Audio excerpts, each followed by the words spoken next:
Austen was trying to talk himself into his own relationship. Salley was trying to talk herself into Craig's pants. And Whitney is still living with his mom. And I know he doesn't really live with his mom because he bought the house, but I'm still pissed that he called Molly fat. So you know what? You do live with your mom. And also I'd want to live with his mom. But I still hate you. It's fine. I don't hate you. I just strongly dislike you. Anyway, welcome to Showmance, the only show on the internet doing deep dives on shows with no depth.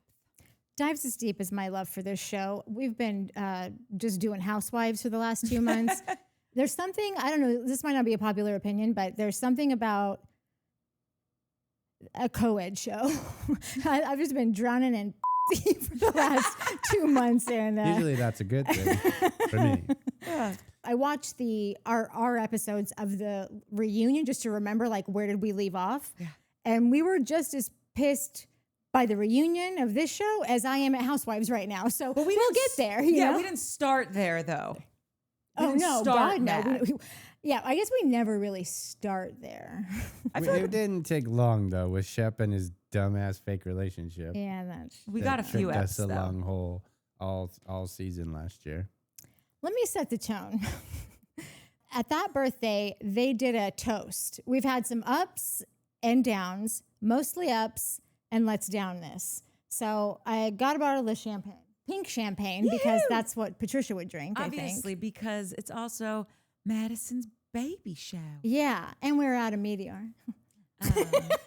Temporarily. No, he's literally told me 7 times, it's coming. Yes. I'm so good at it. There's a bigger reason why we're opening the champagne. This is kind of the unofficial official 1 year of Showmance. This was like the first. What? Pretty much. This was like the first real show that we like started, dove into. Like everything else was kind of like fluff. What are we doing, working on? And then this show was like where it all started a season ago. It's one of our more popular shows. Welcome back to the party. Hopefully a lot of people that we haven't seen in a while. If Carly is not in these goddamn comments, I'm sending a search party. Because you guys are smart and don't watch Housewives. And Christy Sheeks and Carol T. Yeah, dude. So many people. That being said, if you are new here and you hit that subscribe button, which I know you did because you're having so much fun already, we do comments. Everybody's throwing your comments, and then we read them at the end of the episodes, sometimes during the episodes. Is that enough for you? That sounds like a good amount for me. I'm a drinker. I'll put straw in the whole goddamn bottle. I would be great on Southern Charm. I love to drink. You can have a full glass that you don't have to drink, you know. Well, that seems wasteful. Yeah, that's it's not wasteful. Meteor wine. Let's not. Well, I was crazy. Thinking that you could also just drink it because it's a holiday celebration. Come Cheers, queers. In every nation. To Pat. Yeah. And to baby Teddy. Oh, to baby Teddy. Yeah. Maybe that. That was real sweet. Yeah. Jake, who was on Salt Lake. Yes. He's been DMing with Madison because she loves his he has a furniture collaboration with Crate and Barrel, Jake for Crate. And he did a kids line that is so cute. And I think maybe they're trying to, I don't know if they're going to work something out, but I'm sure some of that stuff would look real cute in Teddy's room. Yes. And she posted all about our sweet Jakey from Showmance. So this is our first official tie to the Southern Charm kids. Finally, we've been waiting for one. Well, no, actually our first official tie was I saw the sizzle reel for Southern Charm on a blind date that I was on. Oh, okay. I thought you were going to say because you matched with Craig on a dating site. No, I do see him all the time, but I think maybe he wants someone more his age because we do have 5 years between us. He's 38 and I'm 43. Which, by the way, I don't think 5 years is a big deal, but some people do. I don't think it's a big deal, but I also, for some reason, I thought that Craig was our age. Oh, no. But that's just Shep. Yeah. By the way, I see Shep on there too. Wait, were you going to say something about Austin's birthday, though? Oh, yeah. You had something to say about the first dinner. Well, no, it was just to say, that was my intro to popping the Chandon. Oh, what would our toast then be? Episodes will be good. Episodes will be bad. But here's to hoping more good than bad. More Meteor will be had. That's it. That's Some good. episodes will be good. Some episodes will be bad. Here's to the fact that more Meteor will be had. Oh, wow, Nat. Yeah. That was great. Well, we peaked. Like, subscribe, Yeah. hype. That's Yeah, all it we doesn't, got. it's not going I'm to get any better sweating. than that. Listen, Linda's so two things. We opened Austin's birthday party 2 months from now. Little tip for those of you out there still trying to make it in Hollywood.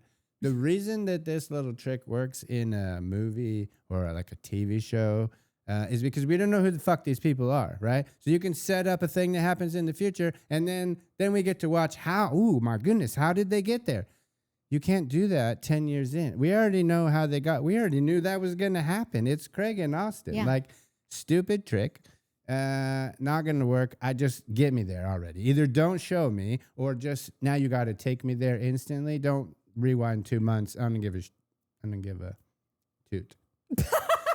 Because you said. Wait, are you trying to curse less? Yes, because this is a more proper Oh, audience for that's what I Southern meant to Charm. say. I meant to remind that we are in the South now, Yeah, so we're everyone proper. zip it up. Watch your P's and Q's. Exactly. Yeah, yeah. Anyway. Oh, that's true. Have I I love blown when it Mike yet? I don't talks in know. a Southern Yeah. accent. Oh, I did Uh, open with drowning in. Yeah, you Yeah, you're- did. And then I think you said the F word. No, I didn't. I'm pretty sure. Check the Wait, tape. I didn't say my three things. Maybe I said it after. I think so. Okay. Anywho.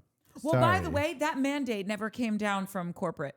Is it Nat's from Minnie's, corporate. Minnie's Makeups corporate? Oh, yeah, Minnie has a poof. Yeah, Minnie. The second thing is Austin's birthday party had only people who were paid to be there. Literally 3 people I think they that were are. paid to be there. One he doesn't even like. Austin doesn't have any friends. When is the last time you've seen Austin with a friend that's not on this show? Well, we wouldn't because we don't follow him not on this show. Right, but all these other dudes have had homies swing by. Oh, look, Shep's buddy from college. Craig's got a whole buddy that from guy college. has been on Summer House and Winter House and Southern Charm. Kory? But my point is, Craig's got friends outside of like He this has friend. cast. He has a friend that's cute and a boy, and they're trying to get him on the show. I have never seen Austin with another person. It's seen him with not his sister. Shep and you know what I mean? No, in all Like, seriousness, I have not seen Craig with some swath of friends. I haven't. Have you? Have you? I feel like I feel like I've never had this feeling with any of these other dudes except this time watching Austin at his birthday party with 3 people who were paid to be there. If this was Craig's birthday party, there would be 50 people there. If it was Shep's birthday party, I there would don't be know. 50 Pillow people there. connoisseurs from all across the land. Whatever. But like, Yeah. you know what I mean? It would be in his backyard. It wouldn't be at a booth in a restaurant with Well, it's 3. their restaurant, so I think they want to hype it. Even worse, because I didn't know that at all. Oh, I'm assuming it was, by the way. Why would you go to a different restaurant? when you Okay, have a then why restaurant? go and not say, oh, we're at the, but you know what I mean? Well, I'm sure they will in the Listen, episode. if you that want they to do keep it. arguing that Austin has more friends, by all means, go ahead. Austin doesn't have any friends. Episode 1, putting it out there. Somebody tell me I'm wrong. Somebody's Okay. gonna be like, I'm Austin's friend. I'm No, you're not. gonna save my bullet for something else because I don't feel strongly whether he does have friends or doesn't have friends. I think we're filming a show, and I don't care if it's the paid people or his actual friends. I think I'm okay with it. Just being the Okay. dinner like it is. All right. And that's okay. We Yeah, can agree to Austin's disagree. not. That's what this Austin's show's about. real lonely. One other thing I did not love about that dinner beginning scene? scene, it took 58 seconds for someone to say, "You're different when you film," to break the fourth wall, to bring up that this is a show. And I was thinking back, and like, really, Vanderpump kind of started this trend of like, it was on the finale of Vanderpump when Lala breaks the fourth wall and she to kind of say that Ariana's not being a team player or whatever it was. I can't even remember what the moment was, but what I do remember about that moment is that the show didn't come back after that. And then the 2 shows that we're covering now, and they're not the only ones that do this, but like just we're happy to be currently covering them, which is Orange County Housewives and Salt Lake Housewives. The entire thing is about, these bloggers, these storylines about the bloggers and the leaks, and then we're talking to the press. If you weren't allowed to say that you were on a show, then like you wouldn't be able to talk about talking to bloggers who cover reality shows, because why would your castmates be talking? Yeah. Why would your friends, that's what they are, they're your friends, not the cast. they're supposed to be. They wouldn't be able to talk about that because no regular human being is out there talking to bloggers about their friends and who only cover reality shows. So I think that this is like a case of like you give them an inch and they take a mile. Like I get that like the shows have been on for so long now that like it's not. I mean, we know that they have a camera on them. They know they have a camera on them. We're all aware of that. But I think the less that we talk about it, really just tightening up the ship. Acknowledging the cameras is what ruins the show because it leaks into other areas that change the entire way that they do the show and how the cast like goes about their own lives. Listen, I think that the biggest part for me, like I totally agree with you, but the biggest problem for me is the acknowledging you're different when we film. Like now you fucked everything. Yeah. Like not only did you break that fourth wall and like you're saying like, oh, it's, now we're all sitting here being like, wait, no, we're supposed to be just in on the shtick. Like, yeah, we all know you're getting filmed, but your life is so entertaining. That's why we're watching. Don't just be entertaining. Don't tell me that you're doing it for camera. And when someone says that someone's doing different while on camera, then now, especially being somebody who worked in TV, now I'm especially like, okay, well, do I trust this guy? Like, obviously Craig is a liar who lies or a storyteller, depending on what side of the fence you're on. Christy, please tell me you're here, Christy. So, like, it's that specific comment will really ruin a show. Yeah. Can really ruin a show because you're just taking the trust out of whatever trust there was there is totally gone. We're all here to watch like you live your interesting life while we punch the fucking clock. Some of us watch it to dumb out, or as Courtney likes to say, to get a brain lick.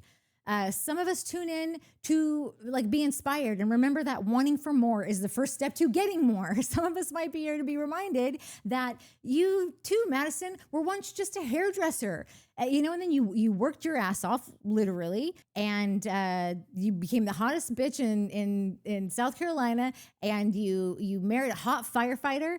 You started a clothing line. You expanded your family. You bought a multi-million-dollar house. If you can do it, we can too. Anyways, I digress. I was just thinking like it's a slippery slope. When you start allowing them to talk about this show being a show, it feels like it got really easy for Orange County and for Salt Lake to just sort of like phone it in.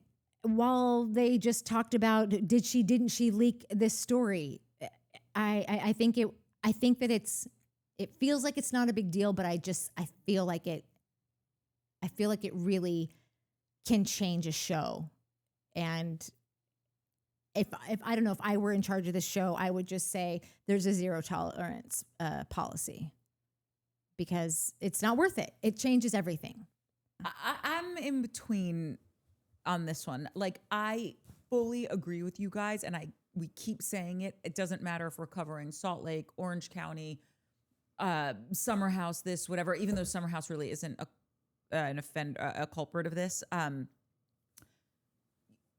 There's got to be a set of rules. We have to adhere by them. And I just am tired of like the blogger storyline. It is so it's so boring. It's so ridiculously boring. And it's a ship going nowhere. And we've talked about that 7 Ways to Sunday, right? With this, I don't mind it as much saying like, you're just different when we film, bro, because that in and of itself then is an interesting conversation. And are you different when the cameras are up? And I'm not as mad at that because the cameras are on this group of people. And we can see now that what's-his-face, Austen, has called it out and he feels that Craig is not authentic when the cameras are up or 100% himself. Wait, did Austen say that to Craig or did Craig say that to Austen? I don't remember. Craig said it to Austen. Oh, okay, great. So Craig said it to Austen. We can look at that and see as an audience, does that track for us? Do we think that Craig is, that Austen's not really letting us into his life, that he's not being truthful about things? I can't talk to you about what may or may not have happened with Kiki Monique. I also don't, I think Kiko Monique is probably an amazing person. I'm not familiar with her. So now this becomes another thing that I need to go watch or participate in so that I can enjoy the show. Yeah. And I don't want to do that. Just by saying that I think when cameras are up, you're one person, and when they're down, you're another. That's still part of the conversation that at least we're having on the show. It's not saying, you know, oh, you talked to some blogger 7 months ago and said this off the record, and now there's a tailspin happening with everyone in the cast because of it. So I get what you're saying. I don't want you to acknowledge that we're filming, even though we all know we're filming, because it takes the sparkle out of it a little bit. We're withholding our disbelief. And when you say that, all of a sudden it's like, okay, great. This is all fake. Pull back. There's lights here. There's a boom mic over you. Like, don't do it.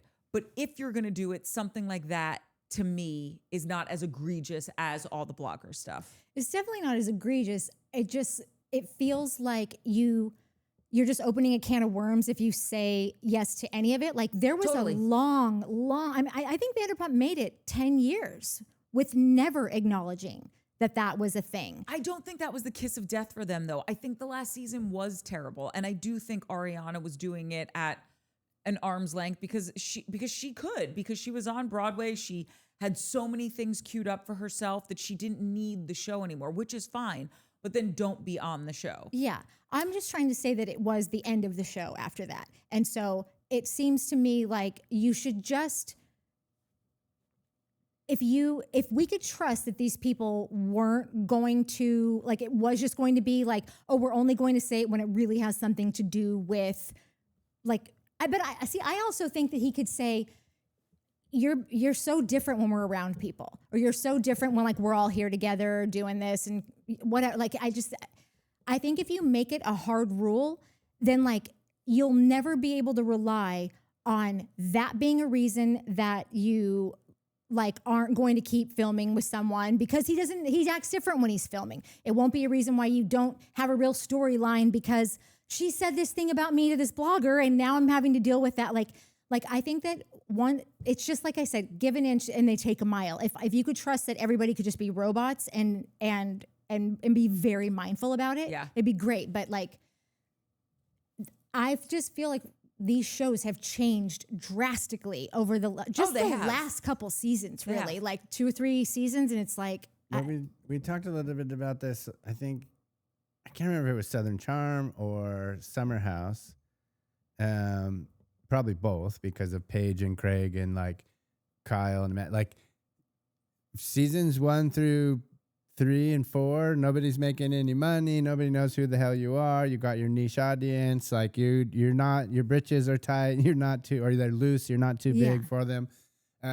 Season 5, 6, 7. Okay, now people know who we are. The show's getting picked up for multiple seasons, like pay raises, podcasts, interviews, brand deals. Now we're making money, right? 8, 9, 10 seasons in, like, we're rich now. We are rich people. Yeah. I'm a freaking celebrity. I'm a Bravo celebrity. That might be bigger than being a celebrity now. Like, so now we talked about, like, and it's hard for a producer to wrangle a dude that makes $5 million a year, outside of the show. Yeah. Because of the show, but outside of the show. Like, the paycheck on the show, dude, it's my car payment. Like, it's nothing, bro. Like, I'm here because I'm here. It's fun. Like, my friend, whatever. Like, it's led to a bunch of stuff. But, like, this isn't my job anymore. Do you know? Yeah. That's what's happening. And we also talked about, like, I would never watch. I don't follow these people on the Twitter, on the Instagram, and all that stuff, right? And I'm like, I don't want to hear what happened at BravoCon. I don't want to hear the video. I'm watching the shows because for years, it's why we're here. It's why the 3 of us are sitting. We've all enjoyed these shows, most of them, forever, right? Yeah. We watch them. It's what we do. And then we fucking get to go, oh, my God, can you believe Craig and Pitt? Oh, my God, the Hot Boys, this, that, and the other. And we thought, oh, let's do this in front of some cameras and see what happens. I guess my final, like, thought on this, until I have another, is I am for, like, 85% of this, I'm totally with you. I think in this small way to say, like, you're different when cameras are up, I'm okay with it because I think it keeps it, even though it's annoying, I think it keeps it in the circle of the show. It's not blogger centric or even blogger adjacent. It's a gateway drug. It's a gateway drug. And I do think that regarding Vanderpump, it was said on the finale episode because Lala knew the wheels were coming off the bus. They were off. This was done. She's not going to have a conversation with Tom. We've been waiting all season to get them together so they can have a conversation. And by the way, she doesn't have to have a conversation. But like I keep saying, if you're going to be on the team, you have to be on the field. These aren't bench warmer. Our main characters aren't bench warmer positions. Yeah. Because there is no such thing as an injury on reality TV, right? It's like if you're getting divorced and you're a main character on reality TV, guess what? We're covering your divorce. Even though it's painful and you might not want to share that stuff, then don't do the season. Yeah. And so Lala only said it because she was just like, we're beat. Like, and I'm so pissed that we're all talking around it because I don't want to say, you're different around certain people. Yeah. Let's be clear. You are different when cameras are up. You don't act this way. Yeah. And so that's... I would like to say the reunion. That's a great spot. That's 100%. And I agree with you. Craig probably should save that stuff for the reunion. I'm just saying, I think it's a little bit different than the Kiki Monique of it all. Yeah. This is all just to say this is a really special show. And like, I would hate for anything to happen to it. Like, just let's get in front of it now. Like, you know, we did a petition last year on The Valley. If you watched our season of The Valley, we did a Party of Schwartz petition, and it worked. Wait, Schwartz is going to be on The Valley? Full time. Totally worked. So our petitions work. How did we not send out an email blast? How did we not do something about this? This is big because news. I'm trying to figure out what we can do. I know you have a connection with Schwartz. You need to call and say, no, I just need to our people, meaning me. I didn't know he was on Oh, you wanted something to go out on the distro, the corporate emails? No, somebody mentioned it in the comments. Yeah, it's a few people did. Oh, on Spotify too. I did not know. And so I think that we should start a petition for no bloggers on Bravo. Yeah. Because you know what annoyed me is I don't watch BravoCon, but like I'm an avid TikToker, so I'm seeing the clips. Same. And just seeing that Kiki Monique is there interviewing people and on the stage now when I didn't know this bitch from the wall a year ago. She has a show on Radio exactly, Andy. So with Radio Andy, who I wonder now, was he a part, like, let's get you pumped up. Let's get your show going. Because now that's more money for me. That's more recognition for the show, for the company. She's become a company man is what is what it looks like. I don't know, but like that's what you lead us. That's where my conspiracy brain goes when I see these kinds of things. It's a conflict of interest. It absolutely is. I remembered what I was going to say, but I have two things. So one is what I was going to say is like the BravoCon. Like, so I don't follow them. I don't want to hear about this stuff. I just want to watch the shows and enjoy them. Even now, since we've started doing this, I'll watch everything twice. One is just no notes, just enjoyment. And then I'll go back and, okay, now I got to make all my notes. But the Shep thing at BravoCon, the clip of him being like, dude, him and Paige made millions off this relationship, telling like whoever that the whole thing was a sham and it was all for the money and whatever. And enough of me was like, yeah, I'm buying it. It's the same as like, oh, you're different. You're on camera. What do you mean? I don't think it was real. You don't think that Craig and Paige? Shep was saying. I thought Shep was. And I mentioned it before. I like questioned it. I know. I remember you. Yeah. And now you like, think that this is like validated. Now I kind of believe it. But hold on, this is why this show is so interesting because three of us watched the same video and I got something completely different. When I saw that video of Shep, I thought he was saying, like, Paige made so much money off of this. She whatever. I thought he was having. No, he said they made millions. He was including Craig. I just thought he was kind of shitting on Paige, saying like, basically she was terrible to him. No, I think he was saying that they made millions. I think it was inclusive of Craig and. It's 2 seconds. I would like to watch it again. That was my take on it. You know what my take on it was? Austen was on Watch What Happens Live, I think, and was telling everyone, well, it looks like she does have a boyfriend. Like there was the whole, does she have one? Does she not? Did she cheat? Did she not? Yeah, What, did this that guy. start before the end of it? And he went on there and said, well, I think it's pretty obvious to everyone that she did, like really insinuated something that I was like, at first, my first thing was like, oh, that can't be good, that he, like, that's not his story to tell. And then I thought, it's his story to tell because Craig would like to tell this story, Yeah. but can't. And so sometimes I wonder if Craig's like, hey, can you just say something, you know, Yeah. like say the thing that he can't say because is he has good PR. Yeah, we'll get into it later. But I'm right now I'm on Team Venita on the whole thing. We'll talk about it later. Yeah, we'll talk about it later. By the way, in the I'm sorry, video, that blew my Team Venita. I didn't know there was a team that existed. oh, there is. Yeah, there is. Wow. I have the video pulled up, and it says, to Mike's point, calls Craig Conover and Paige DeSorbo's former relationship a sham and exclusive footage.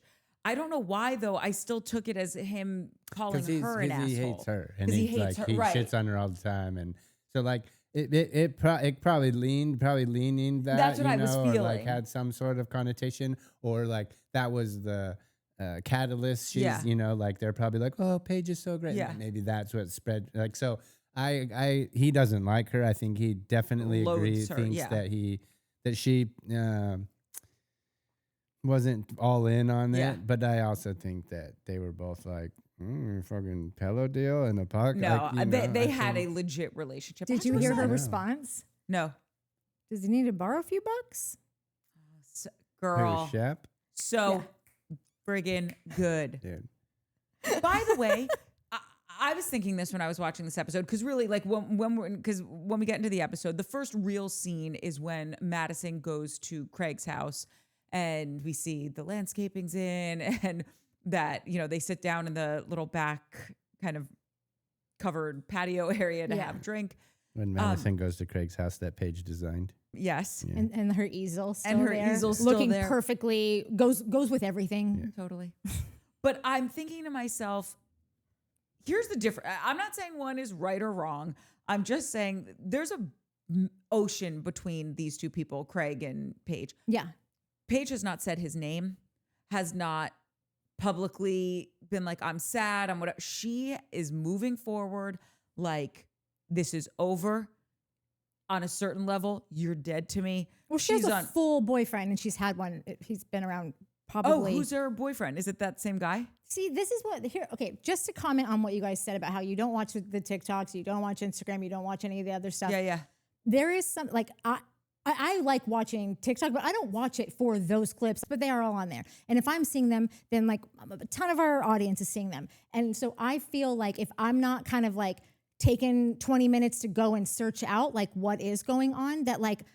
I feel like we're doing a job here. It's not paid, but it is a job that we've an all, internship. It's an internship. It's leading to big places. We're interns. We're doing big things. I feel like I don't want to be up here talking about a whole thing for 30 minutes when like there's been clearly new developments that everyone has seen. And so I do think that it is part of our job description to know of a general sense of those things, those happenings. Well, sure, but that's the conversation we had last year. Yeah. Do we recap the show or do we recap these reality stars' lives? Yeah, and it sounded like what you guys were saying was that like you don't want to do the stuff on the outside of just the show. Oh, no, it's which not- is great. I would love to just watch the screen too. But Well, it ruins for us. It ruins. I'm speaking for you, Yeah. but it ruins the show. Yeah. Like I said, now I've seen this Shep thing, and now I'm watching the show, pretty convinced that it's a sham. I see Craig and Austen in the scene that they're talking about it, and it just seems like they want to say more than what they're both like. Well, and then doing a lot of that, which is like, do I fucking say this? Do I say, At the baby should shower? I wait? No, they were at shopping maybe. Oh, when they were. Yeah, Yeah, earlier. yeah. It Getting a just baby seemed like, oh, there's so much you guys want to say, but you're not saying it. So for me, if I'm just watching the show, then I might get suckered into like, ooh, what is that? What's that vibe I'm getting? Yeah. But since I heard Shep at BravoCon tell these randos that like, no, it's a fake, right? That now I'm like, That's what you guys want to say, that it's fake. So it was fake. So there's 2 fake relationships last year, and so you know what I mean. Yeah. And I'm not necessarily 100%. So I'm just now, like, I was on the fence before, and now I'm leaning on to the fake side of the fence. 3 weeks from now, I could be like, oh my God, it was the truest love I've ever seen in my life, besides ours. I'm not on the fence at all. I think they had a real relationship. I think it had its ups, its downs. What was Shep's quote? We've had ups and downs. We have had good time, whatever. Let's down the shot. This drink, yeah. Right. Like they had ups and downs and they ended on a down. And now Craig is drowning in the, champagne of his pain. I feel that even when you see this stuff happen outside of the show, like with the Paige having a boyfriend thing, it's still irrelevant to me in the sense that, like, she said, you will never hear me say his name again. Yeah. And I believe her. And she's had a successful podcast tour and has been on Jimmy Fallon and has a New York Times bestselling book. And she's done all of this stuff without harping on or going back to this relationship. And this is nothing. I'm not trying to say anything, put Craig down at all. I'm just saying that, like, it's wild to watch 2 people process something so differently. That this is how she's processed ending that relationship. And I think from her point of view, it's like, yeah, of course I'm soaring now because I dropped 200 pounds of dead weight. That's, I think, how she feels, right? And I think for Craig, he's so sad because he did really love her and thought like, oh no, this is like my shiny penny and we make each other laugh and we have a great sex life and we're going to have this sweet life down here. And it's like, no, she never wanted a slow life. It's fairy tale for both of them. And they're not. What do you mean it's a fairy tale for both? It's fairy tale. Like, he knew that the New York girl coming to Charleston was a fairy tale. She knew that the Charleston boy coming to New York was a fairy tale. They got into this relationship as a fairy tale. They knew that they were polar opposites, romance novel type situation that was never going to work. Like, if it worked, it's a rom-com. Yeah, but here's the thing. That's not real. These are relationships, right? And like you and Nat tell me this all the time, that like love conquers all. And I don't believe this. I believe that love is the greatest thing ever, and love can conquer all. I just don't think it always does, in the sense of, like, you still have to be aligned with people. And I think Craig and Paige are a good example of the fact that, like, I think they met, I think they fell in love. They tried each other on and they realized, like, or specifically Paige, where it's like, no, you want to, I think from her point of view, whether this is what happened or not, I feel like you want to keep me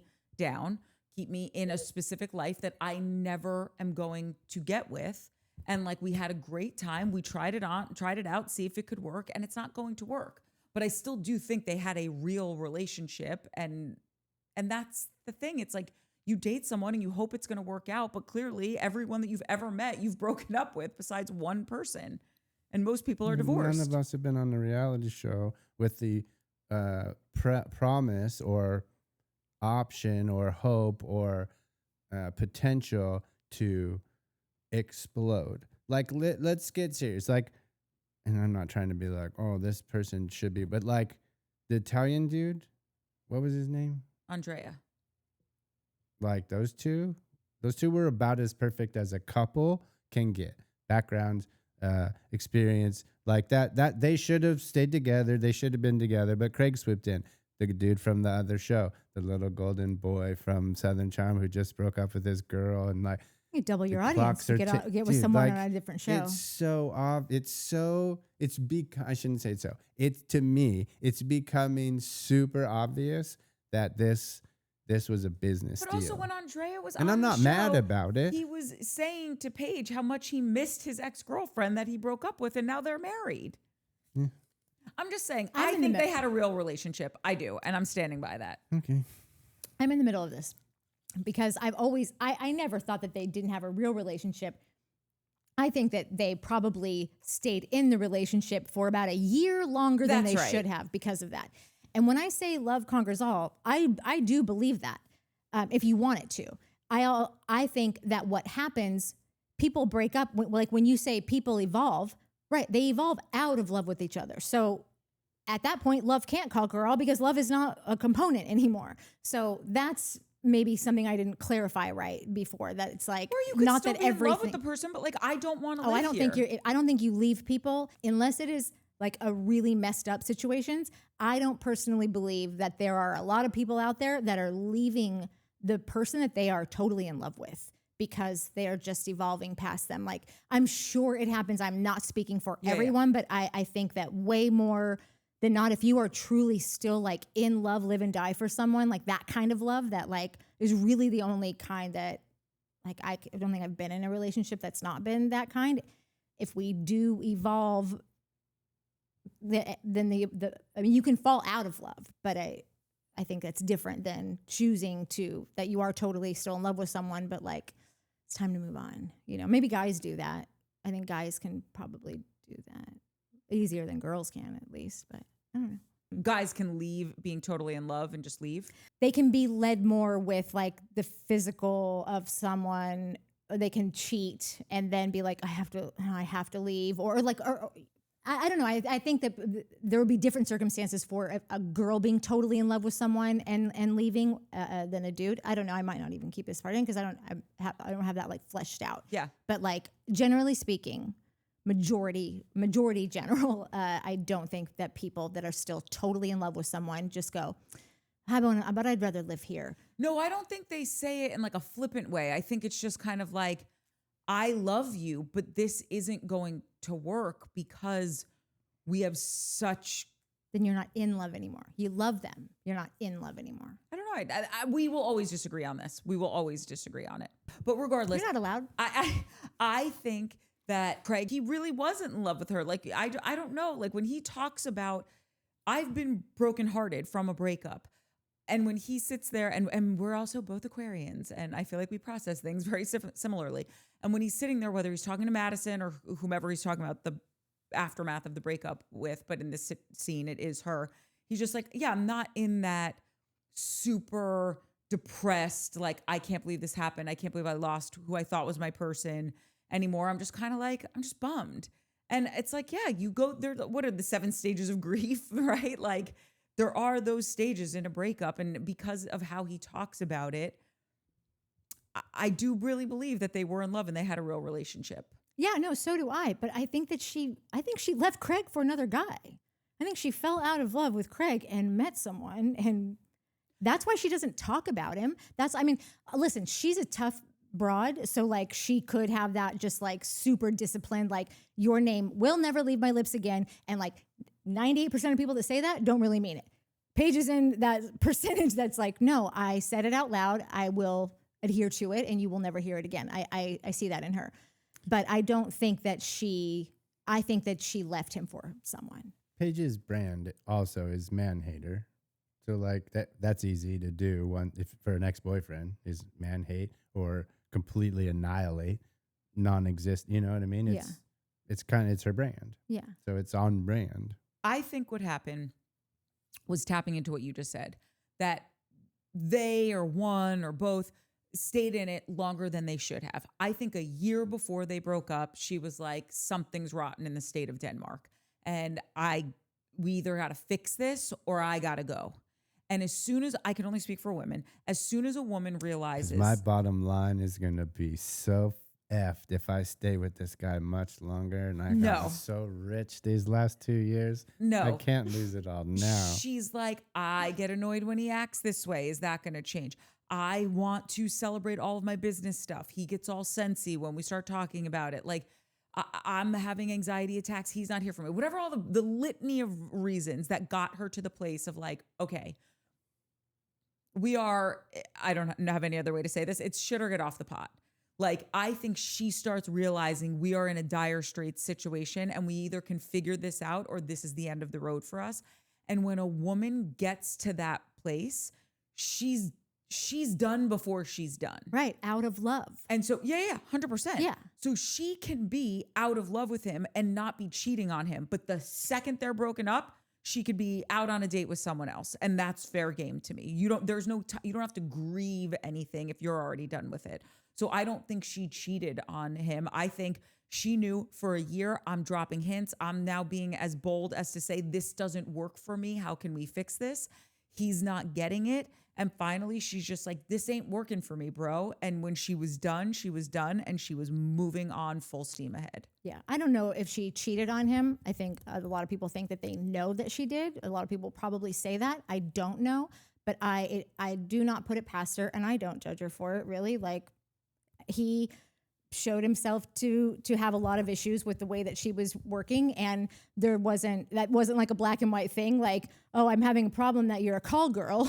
It's like, I'm having a problem that you are doing a lot that I am not involved in, because I want to be with you all the time and you're doing all these things. And so that is, you know, as someone who's older, I can say like, oh, I know the value of someone that loves you that much. So I actually might find it more, I personally, not speaking for everyone, might find it, the grass might be greener just hanging with my boo, you know?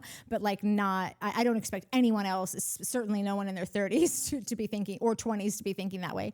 And anyway, but back to it, did she or didn't she? I think that there are some, she did know that dude. I think that we could probably say that she did know him. And I personally think that when you get together with someone as quickly as she did after you leave someone, you knew you were interested in that person. Yeah, 100%. She didn't. I'm not saying that she stepped out of line or whatever, but like, she could have made that final decision because 100% agree. Someone's, you know. Yeah, she could be like, listen, I'm jumping off this ship. I like that boat. It's close enough. They're sending a life raft. Let's fucking do this. Yeah, and they're still together. So like, clearly she knew this is it. This is something. And I don't me. think that's it. She didn't do anything wrong in the sense that she was like, this relationship is, I'm breaking up with this person. Yeah. We are ending this. I haven't cheated on him. I haven't been physical with anyone. I haven't said to someone, I'm breaking up with this guy so I can be with you. Like, fair, do it. You're not with anyone anymore. You could literally break up with someone and drive to a first date. Yeah. I wasn't at all trying to argue otherwise. I was saying that I think that she fell at least in very deep like with someone, very likely before she put the kibosh on Craig. Totally agree. Does anyone have anything else to say about this scene between Madison and Craig, where they're talking about like how sad he is? And I want to get the temperature check from everyone on Craig. When we left here last year, Craig had a really great season. He had a really great reunion. Looked so good in that tux. Yes. Great hair day. Like, I'll put a photo up of what Craig was. When you say looks wise, like he looks. I'm talking about good. everything. Yeah. Great performance at the reunion. He got shit on, and everyone said they were scared of him. But I thought he was public, all like the an people that I don't know, who Leva and Venita, and like, I Shep give a and crap. Austen and like Jealous. I just thought publicly he was received well, and maybe not by his cast, great. but that doesn't matter. No. In this, I think what you're talking about, like, people felt so bad for him. Yeah. He's such a catch. Who would leave Craig? Like, I felt like he had America's love. We and literally adoration. had an episode that we titled "How Pissed Is Paige Right Now?" Like, it was just after an interview that he gave, because I think we all watched it and we're like, whether you love or hate this guy, if you can just take those glasses off and look at it from a media standpoint, like, he killed stuck the landing, nailed on that. it. Yeah, totally. And I'm just wondering, like, where everyone's at with him now, and what, if like there's any predictions of like what kind of season he's gonna have. Like, I'm getting like subtle but strong vibes of what One Direction, but it is very early, so I'm not gonna blast them out into the airwaves quite yet. But I will say that if this is kind of useless because the season's already wrapped. So it's not like anyone's going to hear us out there and course correct or not.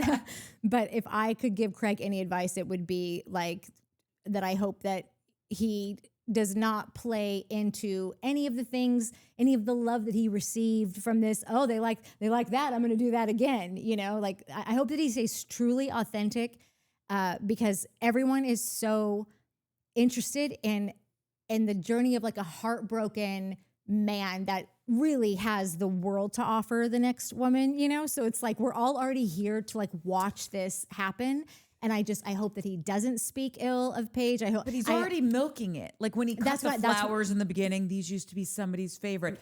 It's been a year since you broke up. The easel's still there. Yeah, Take it it down. hasn't been a year. I would burn that the day you left, everything comes down. Right. But so I do understand in a season opener, you got to give the people, hey, this is how we left them. Here's where they are now. So I get that they've got to have that 30 seconds at least, because I think keep it right and tight. But you know? Paige, this is why I'm saying it's so fascinating watching both of them, because we know, I get it that Paige isn't on a show right now. Yeah. But you can bet your bottom dollar that if she was, she would not be cutting a flower or whatever it is for, whatever the equivalent of that is for her, saying like, this was someone's favorite. She wouldn't talk about him. She wouldn't mention it. That's Paige cutting flowers and keeping easels and being a little sissy. That is so sweet. It's not sissy. It's sweet. Okay. It's sweet if there's like a real relationship and like you're not trying to play it up for the camera. So you're taking the stance that this is not a real relationship. I can't. I don't think so. Like I think they like each other. I think there's probably love there. Craig's cool. Paige is cool. Like would be hard for them not to have some love. I think but like I just feel like this was a business deal. Like I feel like it was a business deal. Why would he go on vacations with her family if it's a business deal? Because you get more business. But like you can't even split the difference like I am and being like it started out, or there was the first couple years were like solid, and then the third year like they probably should have cut it off. You remember the first summer houses where Craig was like bouncing off tables and swinging from the rafters, wasted, screaming at everybody. Yeah, and they were also having sex in the bathroom, and she was saying you can't act this way, and that's what helped him get drink less. That is not. Years later, then he was like, "Oh, I'm an alcoholic, but I was still gonna drink." Like, dude, this guy is an idiot. Cute, lovable doofus. Mm-hmm. Paige maybe was like, like this is. I'm not buying. No way. Anymore. When he showed up to prom at Summer House, she lit up like a Christmas tree. You think Paige DeSorbos is legitimately going to spend time with a dude who spent 3 weeks in Minnesota learning how to quilt? The out of here. I think that's part of the reason why they broke. So hot. I feel like I think they had good sex. Cool. I don't think great, but that doesn't mean anything. That's a bonus. Well, that doesn't mean anything. I'm sure that at times you guys have wanted to kill each other, but because you have a healthy, great sexual chemistry, it's kept you together. No? Totally.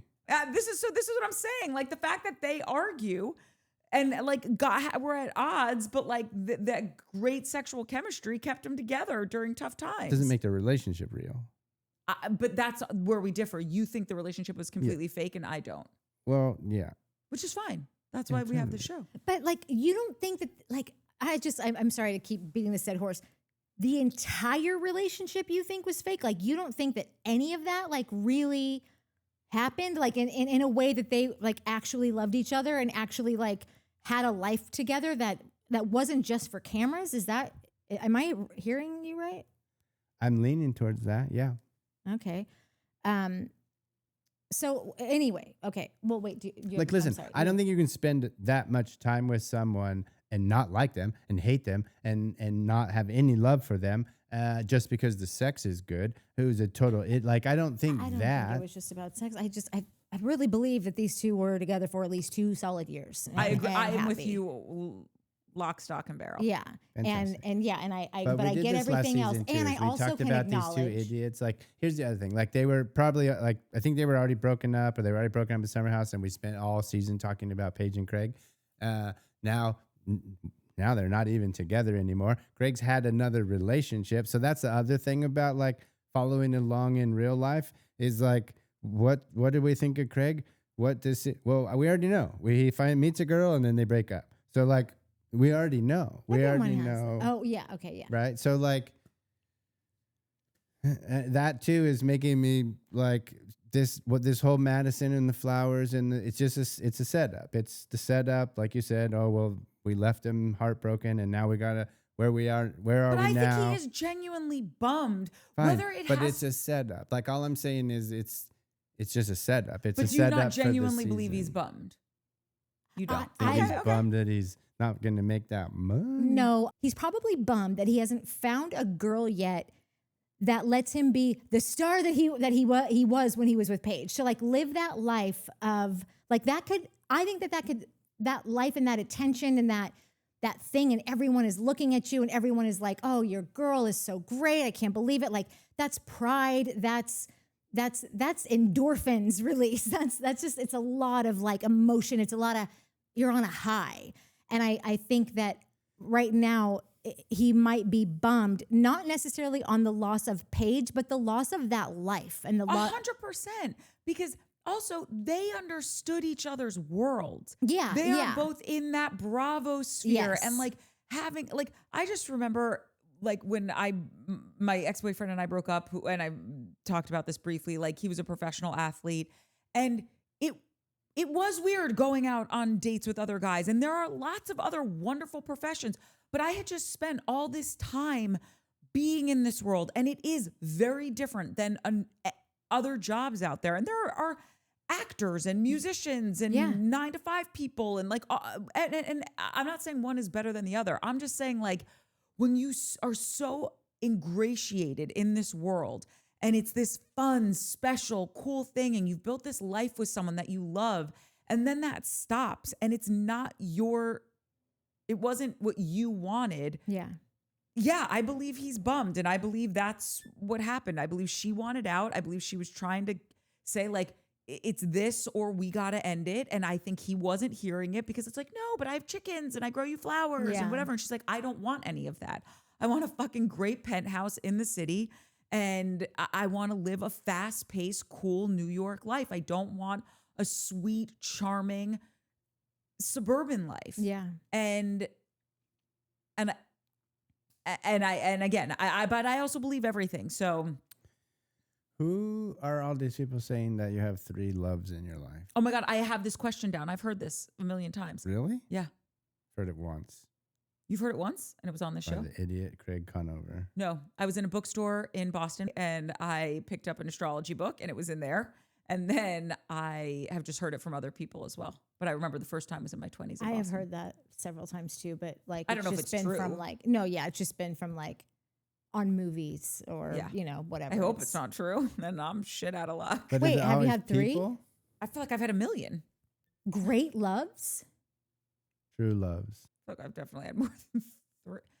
I mean, at least 3. At the very least, at least 3. Also, what does that mean? Romantically? Does that mean a parent or I think it means friend? romantically. No, romantic. And I think it could also probably be the first boy you kiss in first grade, like a true love, like a true, like it could easily be just like formative, like. I think it's the ones that are like indelible, that leave this real mark on you, and you are forever changed. But I do think we should get into the rest of the episode only because we're an hour. The in. rest of the episode. How about the episode? Shannon Todd. That's who I kissed in first grade. Oh, okay. Landon Knight. Mark Zabal, 7th grade. Shout out. Yeah. 7th grade. Yeah, Wow. Who was in first grade? no one. Prude. By the way, yeah. Okay, so then the next scene is when Shep and Austen go shopping for the baby gift. I'm sorry, just one of the grossest qualities that Oh, the cheapness. as a heterosexual woman, seeing a heterosexual man being cheap, I'm just like, oh, well, I'm now, I don't know how else to say this, but my vagina has sealed up. Like, we're good. That's just such a gross quality to me personally. Yeah. No, I think everyone can agree with you. Here's the thing, and this is going to sound so weird because being cheap is a form of being selfish.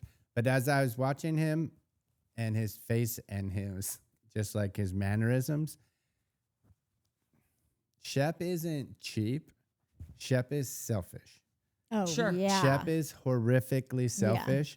And so it's not like he's not cheap. Like, he's not a cheap guy.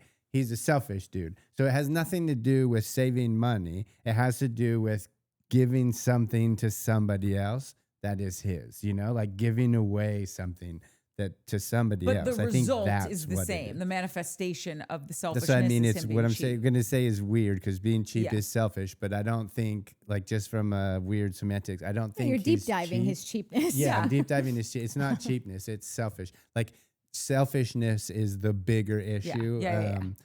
of if Shep's life, Totally. right? Agreed. Not cheapness, because By I the way, bet he's he's not cheap. Oh no, I think he is cheap, but it's also like he's a selfish lover. Remember when Selfish. He's just selfish. He's just selfish. That's why. And I always say, how you do one thing is how you do everything. I also really wish that these dudes would just stop talking about wanting to find their partner and their love and their wife and settle. Like This was my note, Mark. it's okay to want to have multiple partners and live that life of like always having a new thing and getting that little feelies. Like that's totally fine. You don't have to like tell people that you want something different either, just to be cool. Like it's so weird and it's so obvious at this point, and the little chagrins and like they can barely hold it in anymore. I don't believe any of them. I don't even believe. I believe Shep when he says, "Oh, now my dating age is 28." Right. I believe that, I which believe. is But ridiculous. That's Yeah. my Shep. point. Like I don't. Like none of you want to settle down and get married. No. You think you do, maybe, or you think that's going to supposed get you to. laid more. But none of you want this, and that's fine. Just go be like lover boys. Go Yeah. be like. But that's what people want. Playboys. That's what the girls want to hear, and that goes back to what I'm saying about But the way that nowadays you Craig can't find is. girls that are like, I'm down to fuck about. No, of course you can, but like the audience of women, the Bravo audience, I would say is more 35 to 65. Like I think that's their bigger, and by that right? time, Yeah, no, you 70%. just love a guy who's just looking for his love, you know, Yeah. like it's the 20-year-olds who are cool with, and many women are cool with whatever, and I'm cool with it too. I'm just saying that I think that the audience is a broad audience. I think that they would rather watch the journey of a guy that's just looking for his match. which is Craig. Like him or And don't that- like him. That is exactly. Craig's authentic journey. I do think so, but I also what I was saying about like what I would like to just get the pulse on Craig is that I think that my advice to him is to not lean into this like, oh, still got the easel, you know, but I think that he knows that is, people are like, oh, he still has her I agree with you. easel, you know, and like, But Craig, no. you're already that guy. Like you're already him. Yeah.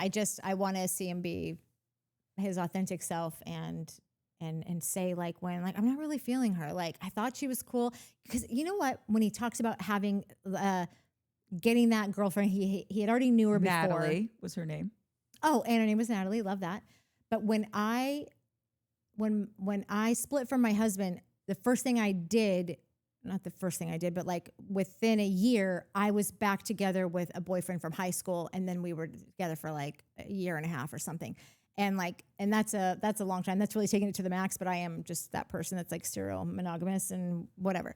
But I think that like him being honest about like everybody has that person, and you always go back to your comfort space, especially when you've been like Kicked in the dumped teeth. and like so like you don't know, can you trust anything in your gut anymore? Like you just want to go to someone that like, no, I know this person is a solid person and whatever. People will be into that journey of his. He could literally say like, I'm so into this girl, and then like the next day be like, this is crazy. I woke up and I'm not at all. This is crazy. I was not lying to you when I said I was super into her. I felt that yesterday, and today I don't. What's wrong with me? Like I know, like we all know those feelings that like this year is that he's The that he's roller going coaster yeah. of the year that he's in. Yeah, especially for dudes, because they really, when they put their eggs in a basket, like they really, I think it takes a lot for them to open up. And then once they do, I think heartache can be even worse for guys who get broken up with than it can be for women. I think women are all kind of expecting it to happen at some point. I think it's for a stretch of time, you know. Worse for men because they delay the pain. So I Yeah. think women deal with it Yes. when it happens, Yeah. and they're so sad and this is so awful, and a guy's like out partying and stooping and whatever. Yeah. And then a year later, the girl is living her best life, and the guy's like, "Wait, I messed up," or "This is Exactly. terrible," or Yeah. "I'm so sad." There's a meme that one of my favorite memes is that it's like the day after, like when a dude and a girl break up, the day after, and the dude's like out at the club partying with his boys, and the girl's just bawling at home. Yeah. And then 6 months later, the girl's out at the club with her girls, and the dude's at home just just crying and crying. It's so funny. It's so true. Because no one gets out without paying the bill. So just pay it right away, and then you can let your freak flag fly. Yeah, totally. My two notes for this scene was one, what Mike was tapping into, and Shep saying like, now my age is 28. Shep, I want to tell you something. When you say things like that, you sound so silly. We now really see you as a not serious person. Yeah. And I'm not saying that people can't have age gaps, but you're seeking a 20-year-old and you're 45. And to me, that tells me everything I need to know about you. It's one thing if you just happen to meet someone and you're like, wow, this is a bigger age gap than I was anticipating happening, but like we fell in love and we have a great relationship, no problem. But if you are only going after someone that is really not age appropriate for you, great, then you don't want to be a serious partner. Then you don't actually want a partner because I have dated someone who's been 26 years my senior. It is a different relationship. The power structure is different. Your references are different. Aging is different. And if you're saying all of that's not true, well, then either A, you're BSing yourself, or B, you haven't gotten to the phase of the relationship yet where reality sets in. Yeah. My other note was Austen is so trying to talk himself into this relationship. Yeah. When he says, and Audrey and I see each other, 3 to 5 times a month, and we're okay with that. We're cool, and that works for us, and that's good for us. The lady doth protest too much. Totally. There's an episode of Sex and the City where Miranda has this like shtick where anyone asks her, anytime they run into a friend they haven't seen in a while, whatever, she'll say, nope, not seeing anyone. And she has this whole comedy routine about like being single. And Carrie says to her, I felt like I needed a 2-drink minimum to like sit through that. What is that? And she goes, I just want to get to it before anyone can ask me about it because I know people are going to ask, or it makes other people uncomfortable that I'm single. And that's what Austen is doing. He's trying to say, there's nothing weird here. This works for us. We're fine, so that people can't poke holes in his story. And all episode, even in the bridal shower at the end, or the baby shower at the end, he's sitting there saying to someone who doesn't even care. They're checked out. He's like, it's Madison's husband. He's like, and it's okay. It's okay. Everything's good. Everything's good. It's good. And I'm like, Austen, so you good? Because I don't believe that you're good. Yeah. And I believe that your relationship is a house of cards. And I guarantee you, how about this? I don't know. My guess is they're not together anymore. No, they're definitely not. Well, I don't know. I haven't checked his Instagram feed. Listen, they're being like coy about it, but he's pretty much saying, well, you have to, but like I don't even think they follow each other anymore. Like, I don't think they're together anymore. I mean, and you can see that from Jump. You can, when she's like, oh God, I hate to drive. Yeah. Oh, okay, cool. So they're done. Like, but it's also so annoying because I feel like I have seen, and I'm sure women do this also, I'm just always looking at things through a woman's lens, where I've seen dudes do this before where they're like, and it doesn't bother her. We don't want more. We are fine. And I'm thinking to myself, you are lying to yourself. And she's not speaking up for herself because she hasn't gotten to the point in her life yet where she is like, I am done being the nice girl who will just roll with everything. I want I want this relationship to evolve. I want a ring on my finger. I want to get married. I want to have children. This is not okay anymore. I'm done just being like, whatever you want. And 3 to 5, I'm totally fine to sit in 4 hours of traffic to see you for 2 days because I love you, schmoopy. She just hasn't gotten to that place in her life yet where she's just like, I'm out on this unless you evolve or you die. And that's what's happening to our relationship. Yeah. And that's why you thought she was fine with it, Craig, because it was convenient for you and you didn't want to ask the questions that would lead to her saying this doesn't work for you because you wanted a warm body to cushion the blow of your hard day. So instead of being an actual adult and saying to her, let's talk about our relationship. Where are we? Are you comfortable with where we're at? Do you want more? Do I want more? You just ignore all of it and say, we're fine. We're fine. And now you're saying this to Madison's husband and it's a bag of BS. Yeah. And this annoys the I know. Jesus out of me. if I take that and like with him talking about how Craig, you know, his sobriety, and it's not like just kind of having that conversation with Shep about just once again being like not understanding Craig and whatever, it just always leads back to like that Austen is still to me like, and I don't even, Austen may be 25. I don't even know how old Austen is, but no, he's in his 40s. Austen? Or no, sorry, no, I'm sorry, he's in his 30s. Yeah, I think like, he's the same age as Craig, right? I thought he was the youngest one. Like, Oh, so probably 35. I'm gonna say 35. okay. He seems much younger to me, but maybe that's just because like That's just a guess. mentally 35 is he a guess. seems like he just seems like he hasn't been through. Listen, I know that he lost a sibling. Like I'm not saying that Austen's never experienced any real pain or anything like that at all. I'm not saying that. But when it comes to like, I think his adult relationships, whether it's female or just like with his bros, like something is still very juvenile to me. I totally agree. The upside to Shep is that Shep is so, I always say this, that he's so in tune with like the human condition and is so like, can see beyond like that top layer where he dives deeper and knows like the motivations of people and their kind of just intentions that may not be obvious to someone like Austen. So when he's talking about Craig and he says he doesn't drink, he says he's an addict, but then he's taking shots the other day. And Shep says to him like so simply and easily, he says like, I think he was just trying to tell you that this thing that was happening like was way bigger than like just your guys' like friendship, you know? Yeah. And like that's exactly what he was doing. Like Craig, I don't know if he is an addict. I know that he recognized, probably by the help of Paige, that like things were not going well and things There are were unhealthy tendencies. there are all here. these things. Yeah. And so Craig, to me, when he says, I'm an addict, I have to stop drinking, I have to stop partying, I can't go out. Like, I think that's just him exploring. Like, I don't know if I am, but it seems like I might be. I've read about this, or I know a guy that did this, and that seems to be where my life's going. So he's like taking action. Maybe he's not an addict. I don't think he truly is, but I don't think he was trying to like get away with something. I or don't like, either. I don't yeah. either. And Austen is like, didn't see that. It's like Tamara saying that she has autism. Yeah, no, it's the It's not opposite of that. that. Similar. Tamara is the example of what I think that Austen is trying to act like Craig is, but I don't buy that for a second. But here's the thing with Shep and Austen that really chaps my hide.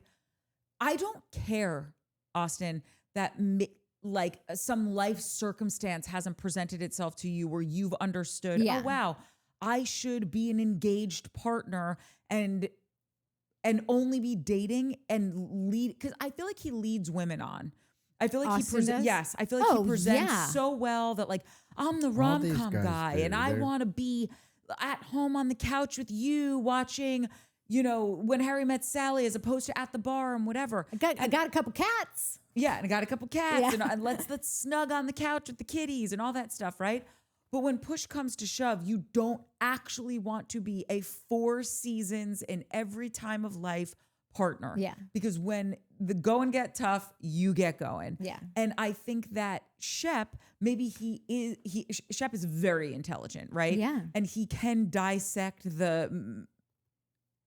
whether it's the mental state of someone or just human behavior and understanding that this is why it's happening. I do not care because your actions are the same. It's not resulting in any. I And I'm just not think he's saying that probably a you're- good person to talk to about your issues. 100%. Unless he's going to get jealous of you later and then throw you under the bus for it. And Correct. he does have very do that. jealous tendencies. That's right. Yeah. And I just think that both of these guys are coming at the relationship thing from, it's what Mike said, and you're completely right, where it's like, just stop saying you want to be in relationships. Yeah. Right? So it's stop doing that, which they're never going to.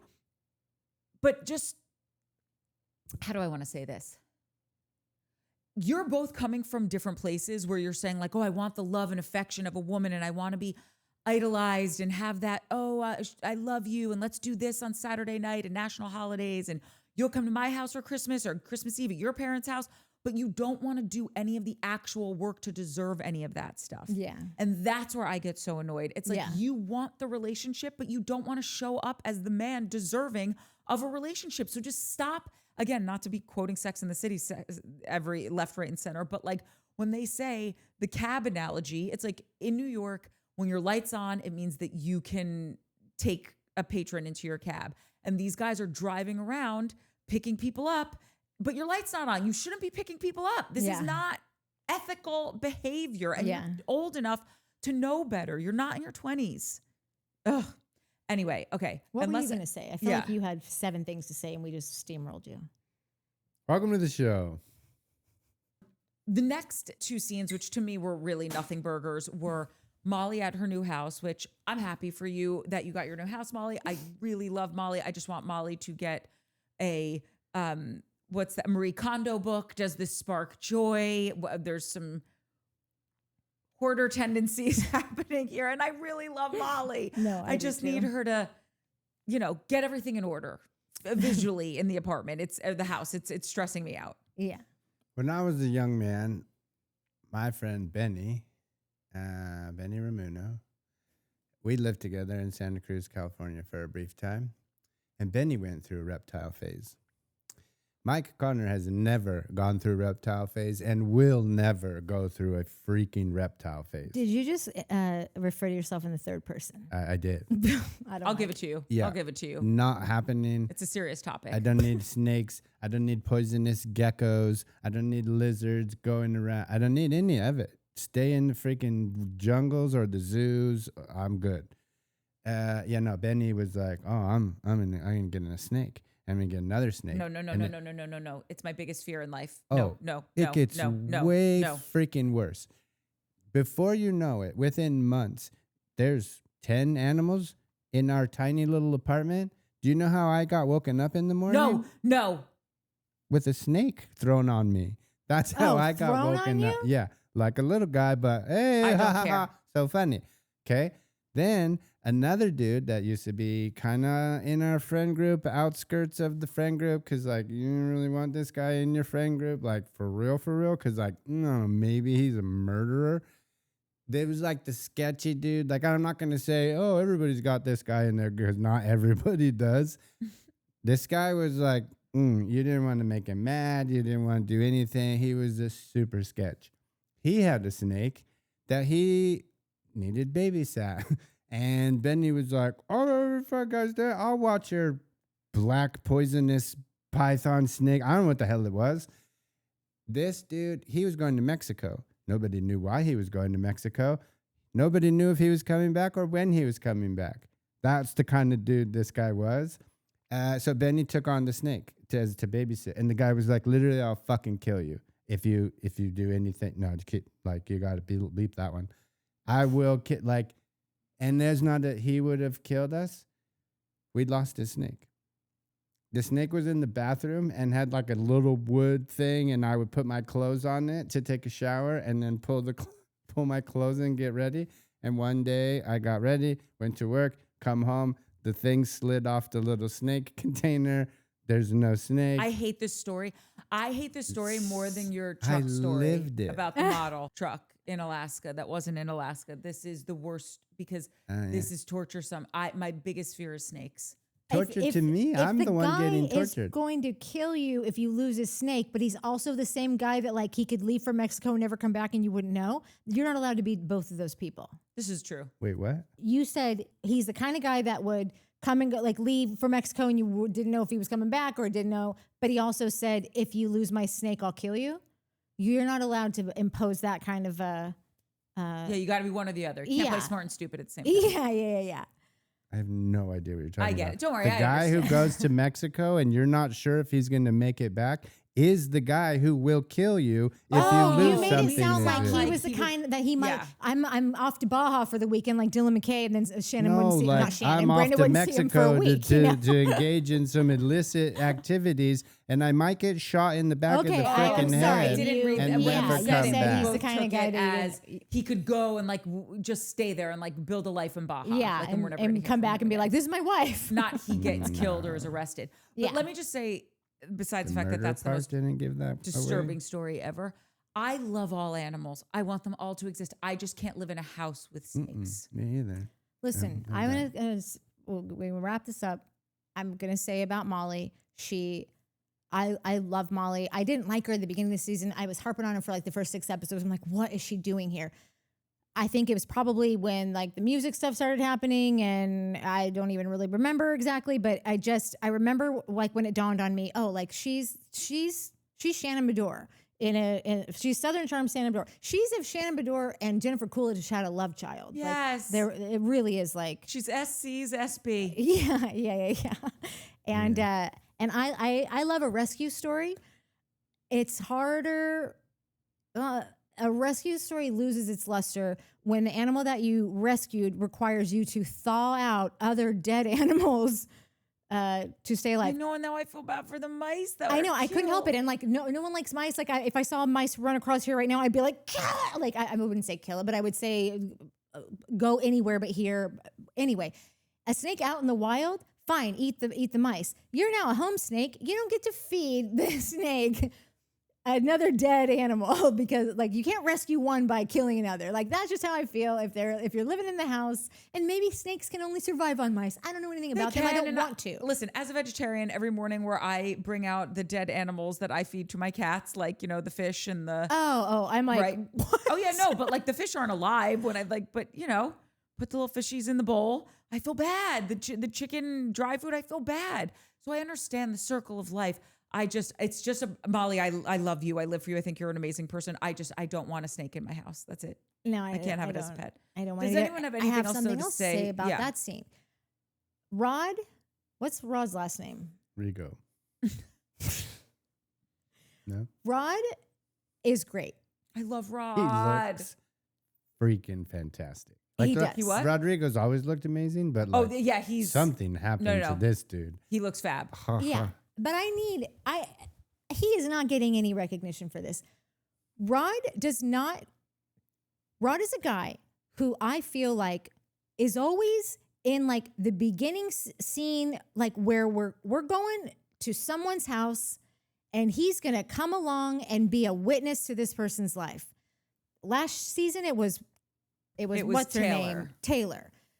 Coming on over to her beach house that if you didn't see the giant body of water outside, you'll know it by she's got a fish net on the wall with the seashells. And it was a bookcase that was a faux rowboat.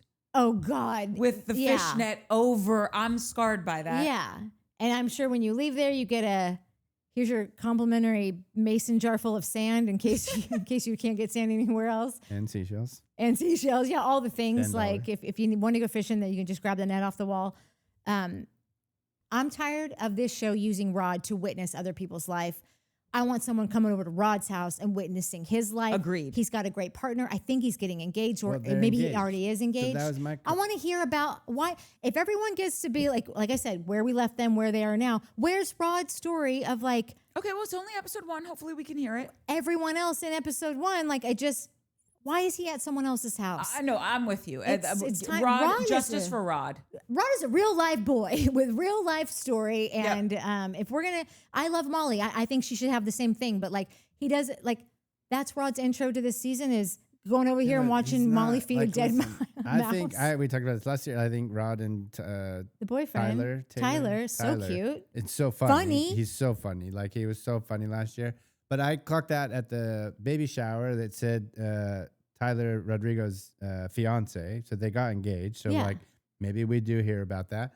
Well, but also like that's he's a B character. Like he shouldn't be. I agree that neither of them should be. He shouldn't but be. they are. Like that's the point of this rant. it's they're not. Yeah, I mean I agree, but none of these. They're not A characters. It's like I have a whole thing with Molly and Salley and Venita. Like it's weird the Craig and Paige thing, and because now I'm like, Salley, you stepped in for Venita during this, maybe as to be a friend, but probably because you didn't have anybody. Like you got to connect, you got to have a buddy. Like this is reality TV is a buddy system. Like if you don't have a girlfriend or a boyfriend or a partner, then you got to have a clique. You're on the chopping block. And you're out. You're donezo.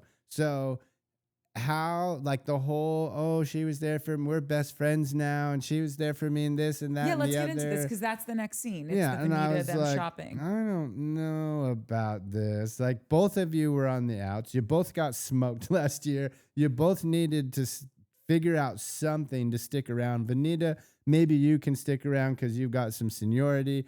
Molly, you need something, right? You mean Salley? Sorry, Salley needs somebody. So I think Salley probably hadn't found an opportunity to latch on. And then as soon as that baby shower came and Craig showed up and that whoop grin popped and Madison was like, oh, you guys would be so cute. And I was like, oh, cool. And as soon as Craig showed a little bit of interest in that idea, that's when I was like, oh, you're only befriending Venita to stay on this show. Like, there's nothing else there. Okay, so I, on my first watch, had a very similar experience that you're saying. And on my second watch, I clocked something I missed the first time. When they're dress shopping, in Sally's confessional, she is singing a very different tune than she is when she is in front of Venita picking dresses for the baby shower. And that's because I was like, at the baby shower, I'm typing the note where it's just like, oh yeah, like you've got Venita's back until Craig bats his eyelashes and then you're off, in love with this guy. I get it. And that's going to cause a problem between you and Venita. And then literally 2 minutes later, Venita's like, oh, you're a girl's girl until Craig comes around, right?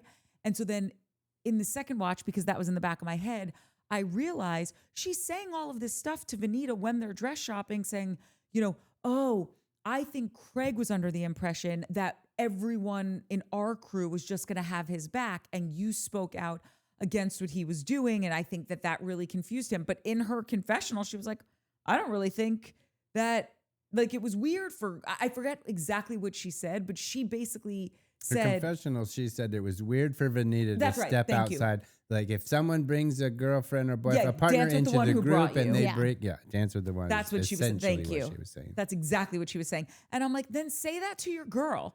Don't, if she is really your girl, to your point.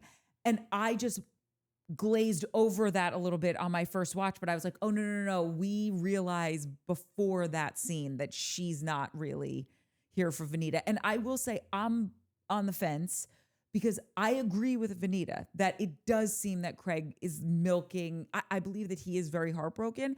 And I also believe he is milking the shit with, milking all of it with having the easel still up, cutting the flowers, being like, oh, this used to be someone's favorite.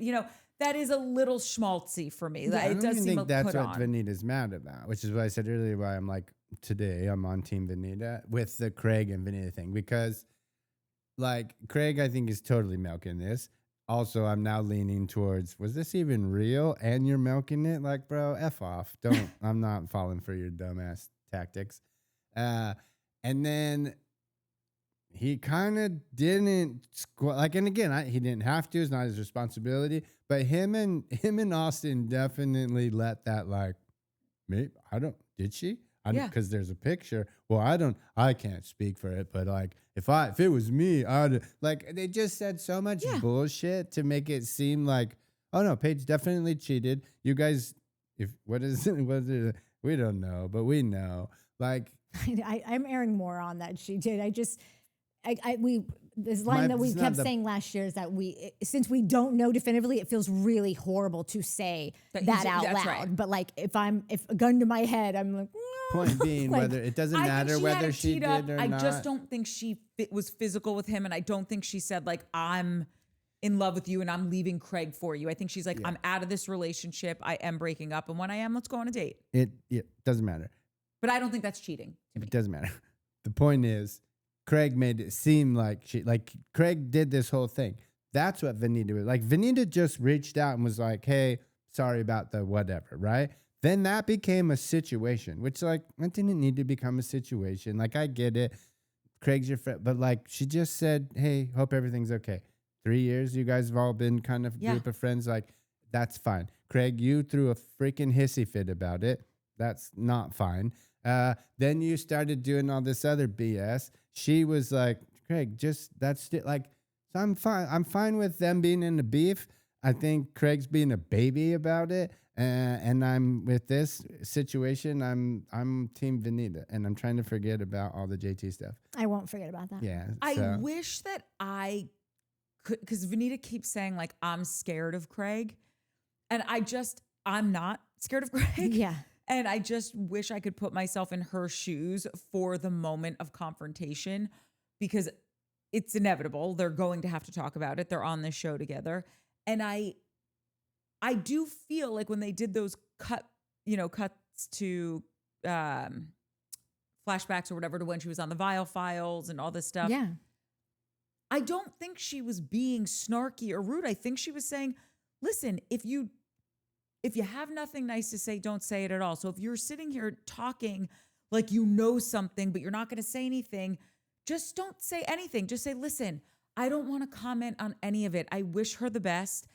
If that's your stance, and I know we talked about this last year when it happened, and I said, listen, if I got my heart broken, and it has been broken before, so if I'm putting myself in his shoes, which isn't hard to do, and my ex reached out and they broke my heart and they said, listen, I'm getting dragged in the media right now for cheating on you. You know I didn't cheat on you.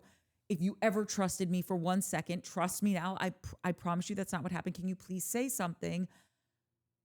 There's part of me that's like, you fucking broke my heart. I don't give a shit that everyone wants to drag you right now, because I want you to feel the pain that I'm feeling. I also, the better part of myself, knows that's not kind. And maybe I don't want to come and completely rescue you because you broke my heart, but I can say, listen, I'm just putting a blanket statement out right now. I'm not commenting on anything. I don't want any hate to go towards this person. I just want to live my life in, the regards to like moving forward and not talking about what happened. You could have even just said that, but by the way that what Mike's saying, you teasing it, and by your best friend coming on and so conveniently saying, I think we all know. Oh, like you guys didn't talk about this. Even if you didn't talk about it beforehand, which I believe you did, you still could have talked about it afterwards. And Austen could have said, listen, I was off the cuff in that moment. Craig got really upset with me that I said something, and I shouldn't have opened my mouth about it because truly I know nothing. This is just my gut instinct. And also, of course, I'm going to feel bad for my friend and think he was wronged. And that's where it came from. But nobody said any of this stuff. And so that's where Venita is speaking from. And I don't think she's wrong. Well, I think that when she said that to Nick Vial, this has been forever ago, but if I remember right, I think that his response, because she's like, if you don't know, then say that. Don't lean into it. And he goes, but what if you do know? Like, or what if you think that you do know? Like you have a strong gut feeling like you do know and knowing are two different things. But in that moment, you just can't expect, like if I am like, I know, I feel it in my gut, I know he did something. There's no way that I'm going to get on anywhere and help you out. Like if I'm in that moment and like it's, whether it's rational or not, like during that first month or that first, I don't know how many weeks it had been. I don't know. But like I would do this. But then do you think what I said in saying like, listen, I'm not commenting at all. I'm moving forward in my new life. No, because if you think that you know, or you do know, because we don't know, but maybe Craig does know. Maybe the guys do know. And like, there's like I will always I always ask why. It's why I've got the tin hat. I'm just asking questions. I'm recognizing a situation where I'm on a show and I have a great relationship with, I don't know who else is as high up as Andy. I don't want to always put everything back on Andy, but like the Andys of Bravo, I've got this relationship, this work relationship, and like, you never know what's coming next in entertainment. It's not like your job at the firm or your job at the big company, whatever. If this is happening and I know it to be true, and Andy, just say an Andy type knows it to be true as well, and they come to me and say, I get that you heard this or you know this or you think you know this or whatever. She works for the company. Be a company man. Like you can't like that's a person who is bringing in a lot of money for the company. Do not. It's one thing for a guy to be. Yeah, I know. We just milked 3 years of this shit. Like it felt like he could know something but he could also understand that like we're all a family here in some fashion, or a financial family at the very least. And like, and they might just not ever have been really not allowed, but like it might not have been in everyone's best interest to say, I know for a fact this happened on this day, because it's around that she cheated on him back last summer, like in the summertime, and she didn't break up with him till December. Like it's swirling in the blogs and whatever. Then 10 toes down and say it then. If you feel that's what I'm saying though, like he might know, like do not. This is where Craig's who? Craig.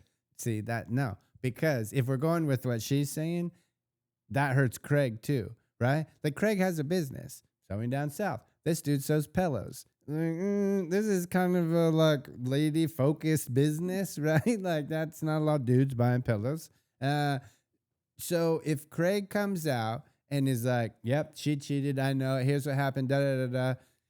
That sucks. And like half of the group is like, "Oh, poor Craig." But some ladies are going to be like, "Okay, dude, like calm down. Just calm down, right? Be the better man." Yeah. So he was the better man, right?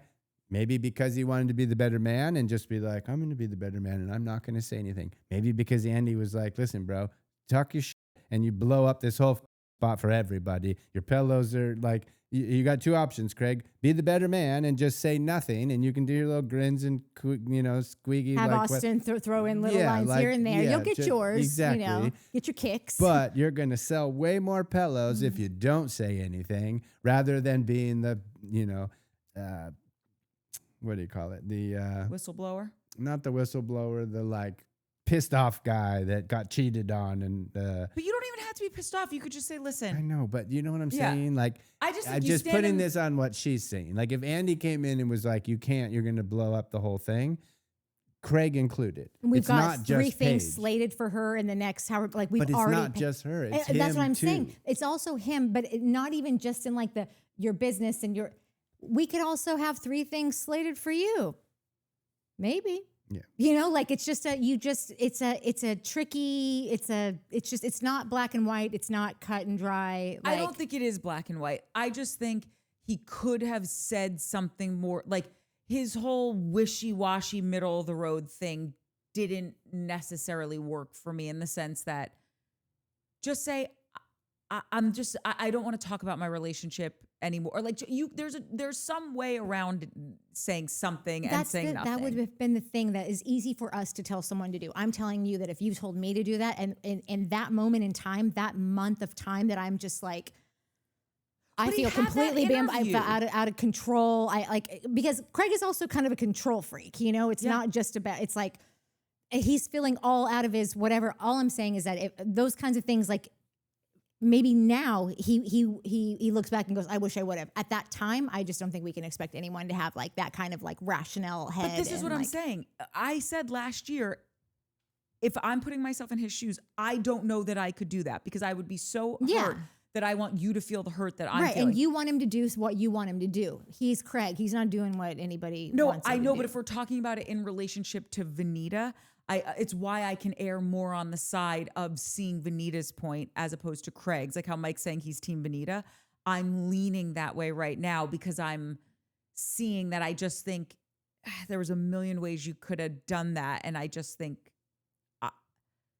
that it wouldn't be how I would have chosen to do it. I think you would. Sorry. The only reason Venita is upset is that Venita's not being a brat. Craig's being a brat about the whole thing. Venita is just thinking like, dude, you kind of butchered that in my opinion, speaking for Venita. Like so she's just mad about it that he didn't handle a thing correctly. He's being a baby and mad that she's mad that he didn't handle something correct. She didn't do anything wrong. Craig maybe did something wrong. Does that make sense? That's why I'm like that with her. Everything actually that both of you are saying makes perfect sense. If you consider Craig is treating Venita as the relationship that he has with Venita. They don't have one. Craig is not Venita's friend. Venita works on a show that Craig is pretty much the number one guy in the group, Craig wants Venita to understand the seniority of like, A day one cast member? But kind of. Like, because, and I know she's been there for longer than that, but I don't. No, he's day one is what I'm saying. Like, fall in line because I'm a day one cast member and you just Oh, got day to the one. party. I thought you meant like day one, like it's her first day. Oh, no. Like, okay, meaning, like yeah. he's S11E1 and Yeah. she just got here a few seasons ago. Yeah. And like, and that also, he's going, like, those rules that she's trying to tell him, they don't really apply. Like I said, during that time when like people aren't acting rational and people aren't doing what you want them to do and whatever, I think that Craig saw that like they're not really friends. And so she's reaching out to Paige in like almost, I think he almost kind of saw it, whether this is true or not. I think if I was Craig, I would be looking at it like, you're trying to splash around out here in my headline. And can you go chase JT around the park or something? Yeah. Like what you've been doing all year that we've all thought is ridiculous. Like now you're talking about my story on a podcast. Like shut the fuck up, frankly. You know, like I think that I don't think that these two people are friends. So I don't think that like her saying, I was just bummed that Craig, like you're not bummed that Craig did anything. You are using this podcast to say that you're friends with Paige and you're friends with Sierra and like, but I don't, yeah, that's what I think. Yeah, no, listen, that is a great point. I think that if we're just looking at it writ large. Yeah, we would love Craig to do the other thing. Yes, but like if you're getting more nuanced with it, yeah, that makes perfect sense. Like you guys aren't friends like that, so why are you even commenting? And I think her rebuttal to that would be like, right, well, I'm on the show and it was a headline and I was asked about it. Yeah. And I wasn't coming for you and I've never come for you and you know that. So why can't we all just be adults and move forward? And by the way, if you had been acting like an adult from jump, I would have never had to even make this comment. All of that. It's going to be an uphill battle with Venita because for me personally, because you know, just how we left her and just how kind of we left her. Yeah, just the whole rigmarole of last year. The JT of it all. Yeah, all of that, and then getting irritated with her. I know, you're right. It's like I have a short-term memory with it, and it's so frustrating because I feel like she always starts off really strong, and I'm thinking, yes, I like what she's saying here. I jibe with that. This makes sense. She's so logical, and these guys around her are being so kooky and whatever. And then she just goes off in a direction that you're just as bad as the rest of them. We followed her on this weird relationship with this guy that, like, I think as a nation, we can collectively say, like, this guy was a real dipshit. And we watch her go through that whole thing with him. And so we already didn't get it because, like, we don't like him. But, like, okay, like, she seems happy. I don't know. Okay, she likes him. Okay, fine. And then it just starts to get annoying. And it's a whole thing. And then we find out that, you know, editing had carte blanche and just switching around some scenes. And so then we get word that like, oh, production actually made her look this way. She didn't know about the girlfriend. And then so we had a whole episode was, did Venita get played or like whatever it was? We like met up on an extra night that week to talk about that before we realized that like, it doesn't matter actually. Those scenes being switched around didn't matter. You knew that he had a girlfriend the entire time. Yeah. And then and so then I'm pissed at her again because, you know, fool me once, fool me twice, George Bush me, whatever, all the things. Dude, side note, do you want to hear? That's how I'm saying it from now on. Fool me once, fool me twice, George Bush me. Do you want to hear a crazy conspiracy theory? If it has anything to do with snakes or toy trucks, no. No. Okay. But I can't remember who said this, but they said that they don't believe that he flubbed that line. Which line? Oh my God, I can't. Listen. It makes sense because what he would have said was shame on me.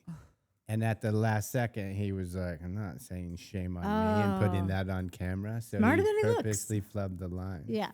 Purposely flubbed it, but you still flubbed it. Say something else. No, totally. So he flubbed saying the whole thing to begin with, probably. Wishes he could take it back. Couldn't. Now here I am, but I'm not going to say shame on me. He didn't flub the whole thing. It was fine until the very end.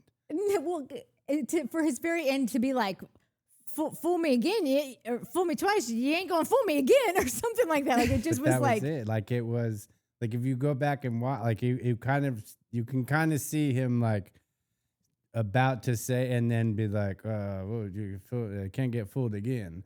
Right. So he flubbed it purposely because he didn't want to say shame. But I think that if he would have but if he would have thought about it from the get, he may have just used a different. Also, don't you? What do they read call those speeches? things? But he didn't. Idioms or something. Idioms, yeah, something. I don't know if that's right, but also, don't you read speeches before you give them? Maybe he was off the cuff and just did it. Fool me once. Yeah, it was. Yeah. I think he was just. Anyway, okay, back to the charms. So after all of that, she gives like a great performance where she's like sticking it to him at the reunion, and we're like, all right, okay, all right, only to immediately go, but I'd like to date him again. To which then apparently after they go and date again, he blocks her like immediately. Sells all of his things and moves to Bali. Like that's a lot of egg for one face. She's like, I have receipts, and then she came out and there was no there. Yeah, with the no, receipts. like, and then we went back after that. It also like, and I just randomly saw a clip that popped up out of nowhere on TikTok that reminded me that she had lied about Madison, and Madison was like hated her for a bit. You know, I feel like, did she do that to Leva too? Like, I don't care about Leva. 50-50. Yeah, I don't think this person is a good, like, I don't trust her.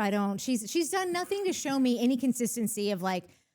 That's what I mean, 50-50. Like, she comes out and you're like, oh, that makes sense. And then she does this other thing and you're like, and now I can't back any of it and stand by you. Yeah, because like, you really. And I don't think you're really friends with anyone here. And during that scene when she's at the dress shop, when she's talking about Salley and like how when she's talking about, oh, well, this thing happened and then she called me the next day and then before I know it, she's FaceTiming me and we're talking all the time. We're meeting for lunch and blah, blah, blah. And then she's like, and then all this, like, I swear to God, if I didn't know better, like I would think, are you in love with Salley? She had that same setup conversation where she's telling us how her relationship began with Salley. She had the same one with JT. Like they're like identical, like, and then we're going out to dinner every night, you know, like what is happening? Are you just looking for anything to glom onto, you know? Maybe. Yeah. Yes. Yeah. Yes, you nailed it. Venita needs Venita's probably the first one on the list every year of like, who's going? Probably Venita. So Venita, like she's super consistent. Every single thing that she has done has been an attempt to stay on the show. Yeah. Every single thing. That's and it. It's a bummer because she's enough as is. You don't have to create all this mishigas. Like just be there and be a genuine part of everything. Stop trying to create a storyline for yourself.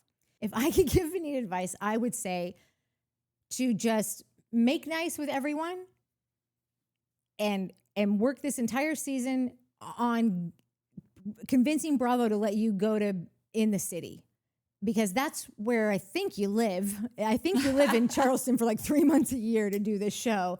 I think you live in New York. You've got a lot to offer reality television in fashion. I want to see your life in fashion. I want to see you going to those kinds of jobs.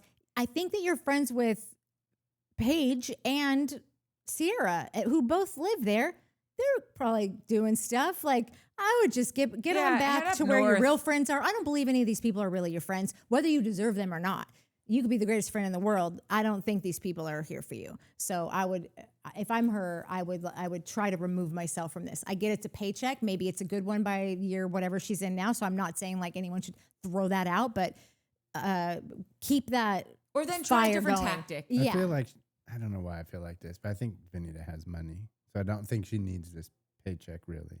Right. But like, just because you have money doesn't mean like you don't want to, I see what you're saying though. Like, yes, if you need money, obviously I get that you got to keep your job. But if you don't, I would just really be working hard to get that other thing going, get back to where like there are people that like you actually have real relationships with. Maybe that's what that text to Paige was about.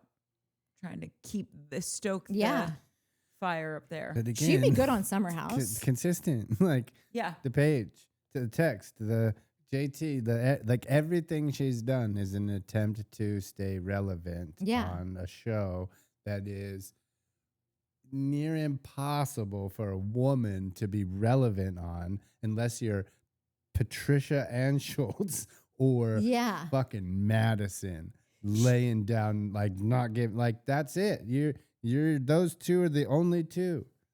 She might be like kind of making a point about it. Like she might, because I feel like I need to put this out there now because I feel like I will get this in the comments if I don't.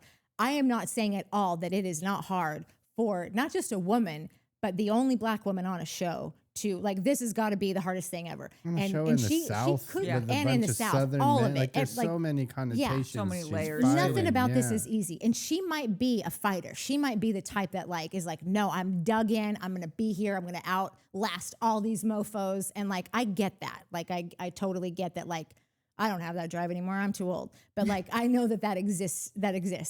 I just, sometimes it's the same way that I feel about, what's her name on Next Gen, when we would see her fighting with Charlie all the time. And I'd be like, Riley, either get this bitch an ally or she needs to put her on a different show, because like this isn't, and maybe it was a season 1 show. Who knows what could happen with that. But like, I don't like to see Black women fighting for their spot so hard to where they are either always miserable. Like Riley just seemed like she's not having a nice time here. It just was like, it was hard to watch.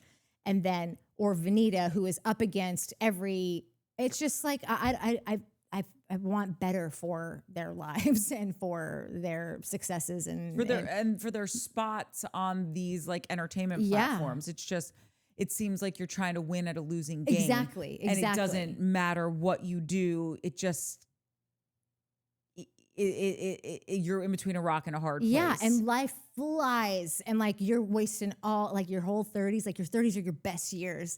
Like, and but also like, I mean, like they're all making decent money and getting brand deals and stuff. Yeah. You know, it's not for nothing. Yeah, it's just like either she needs a real ally on this show, or if she's dead set on staying on the show, because she has been there for a few years now and she has really like gotten her footing in a way that if she was on a new show, would it be the same? Because Sierra and Paige are best friends. So could she just, and I know this is all hypothetical, but like, could she just swoop in and join that group with any amount of like ease, or just like fit right in? Maybe not.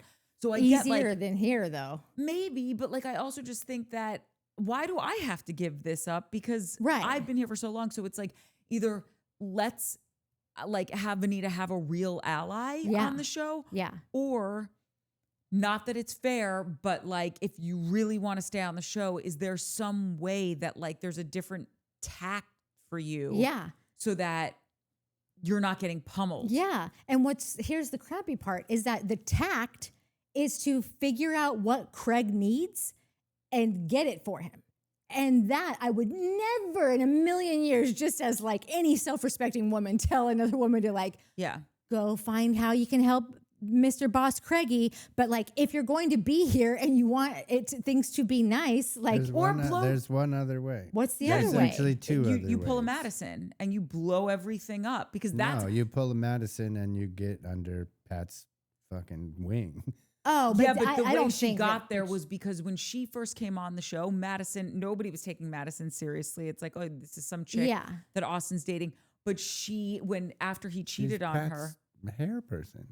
Yes, but she wasn't like a fan favorite when she first came on, and was like, she made her presence known when Austin had that tape of him cheating on her.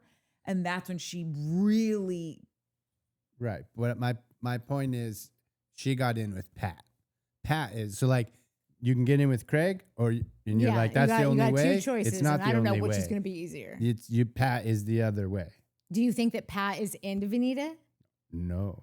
Yeah. And I think that now that Venita pissed off Madison, you're going to have a hard time breaking that. Yeah. But I'm not saying I'm just saying Craig's not the only way in. Right. But Madison it's basically is now a finding way in. someone who's in charge of this gig and figuring out how to make it right with them, or finding a way to like put them in a position where if you don't make up with them, you look like a real D-bag. And that might be the move, like, or don't strive to be a cast member.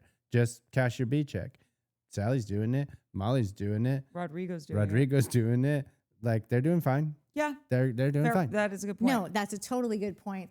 I just don't want anyone to misconstrue that us saying that that's an option isn't us saying go in and be meek and just get along, play along to get along, and Go along to get along. Just because she is a Black woman, I think that will be taken so out of like, I don't know how I could say that sentence and it ever be received the way that I truly mean it to be, which is just don't make this hard on yourself and life's too short for this. And if you don't need the money, then you should probably figure something else out, because this just seems like an uphill battle that even once you win, what's the prize? Like, yeah, what's the prize? Does anyone have anything to say about the baby shower? Yeah. Just one thing. Yes, please. Go on. I was really disappointed in Molly.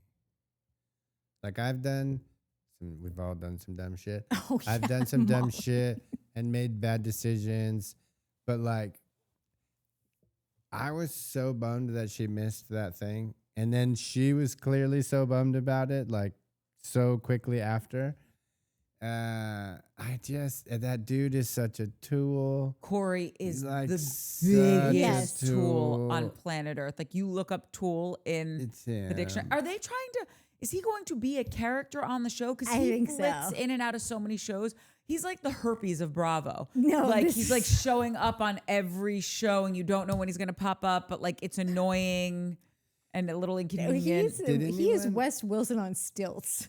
Like No, No. stop it. no. The appearance wise, they're you think- wearing the same kind of glasses, got the Oh, same yeah, kind yeah, of yeah. hair, wearing a low cut, like open, I think whatever. West thinks he's got a more highbrow style, but I agree with you. West, I don't. Yeah, think like agree just with like you. him walking in. Like I know that I saw Kory on a show on Winter House. Mm-hmm. I know I didn't like him.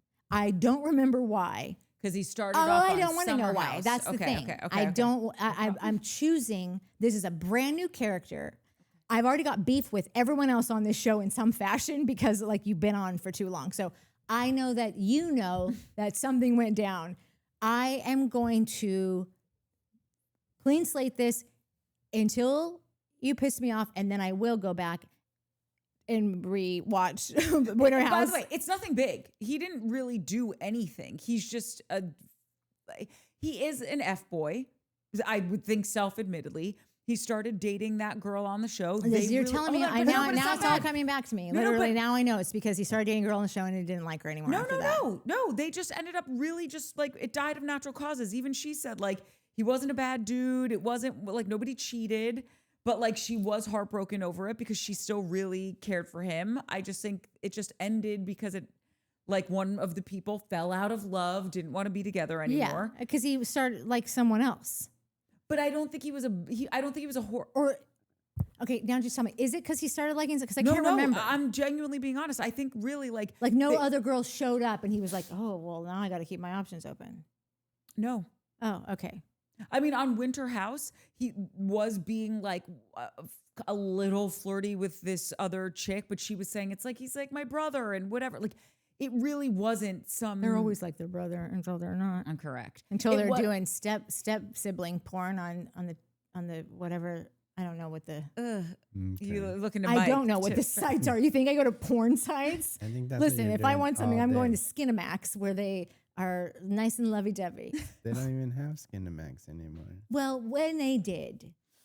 Anyway, my point is it's just because he's so douchey that we have a bad taste in our mouth with him. He's not like, yes, people, I don't want to ruin your bubble with him. Like It's not a bubble. I'm just trying to say clean slate. If you Yes. piss me off, then I'm going to have to resend the pardon that I'm giving you right But now. like also the 3-minute scene at the bar know, was I'm not just bubble saying bursting that, like, enough. Like, and that's just what? how he was when he was on the Sometimes- other shows. So Like Like just gross. douchey. we beg for them to bring us new people. So let's bring on this person. This guy's got to go. Like, and so I'm just trying Yeah, to no, like, no, I'm with you. like, not Here- contradict everything I've ever said about like wanting new cast people to constantly come in. So then when people age out, they age out and it's fine because we already have a cast in place.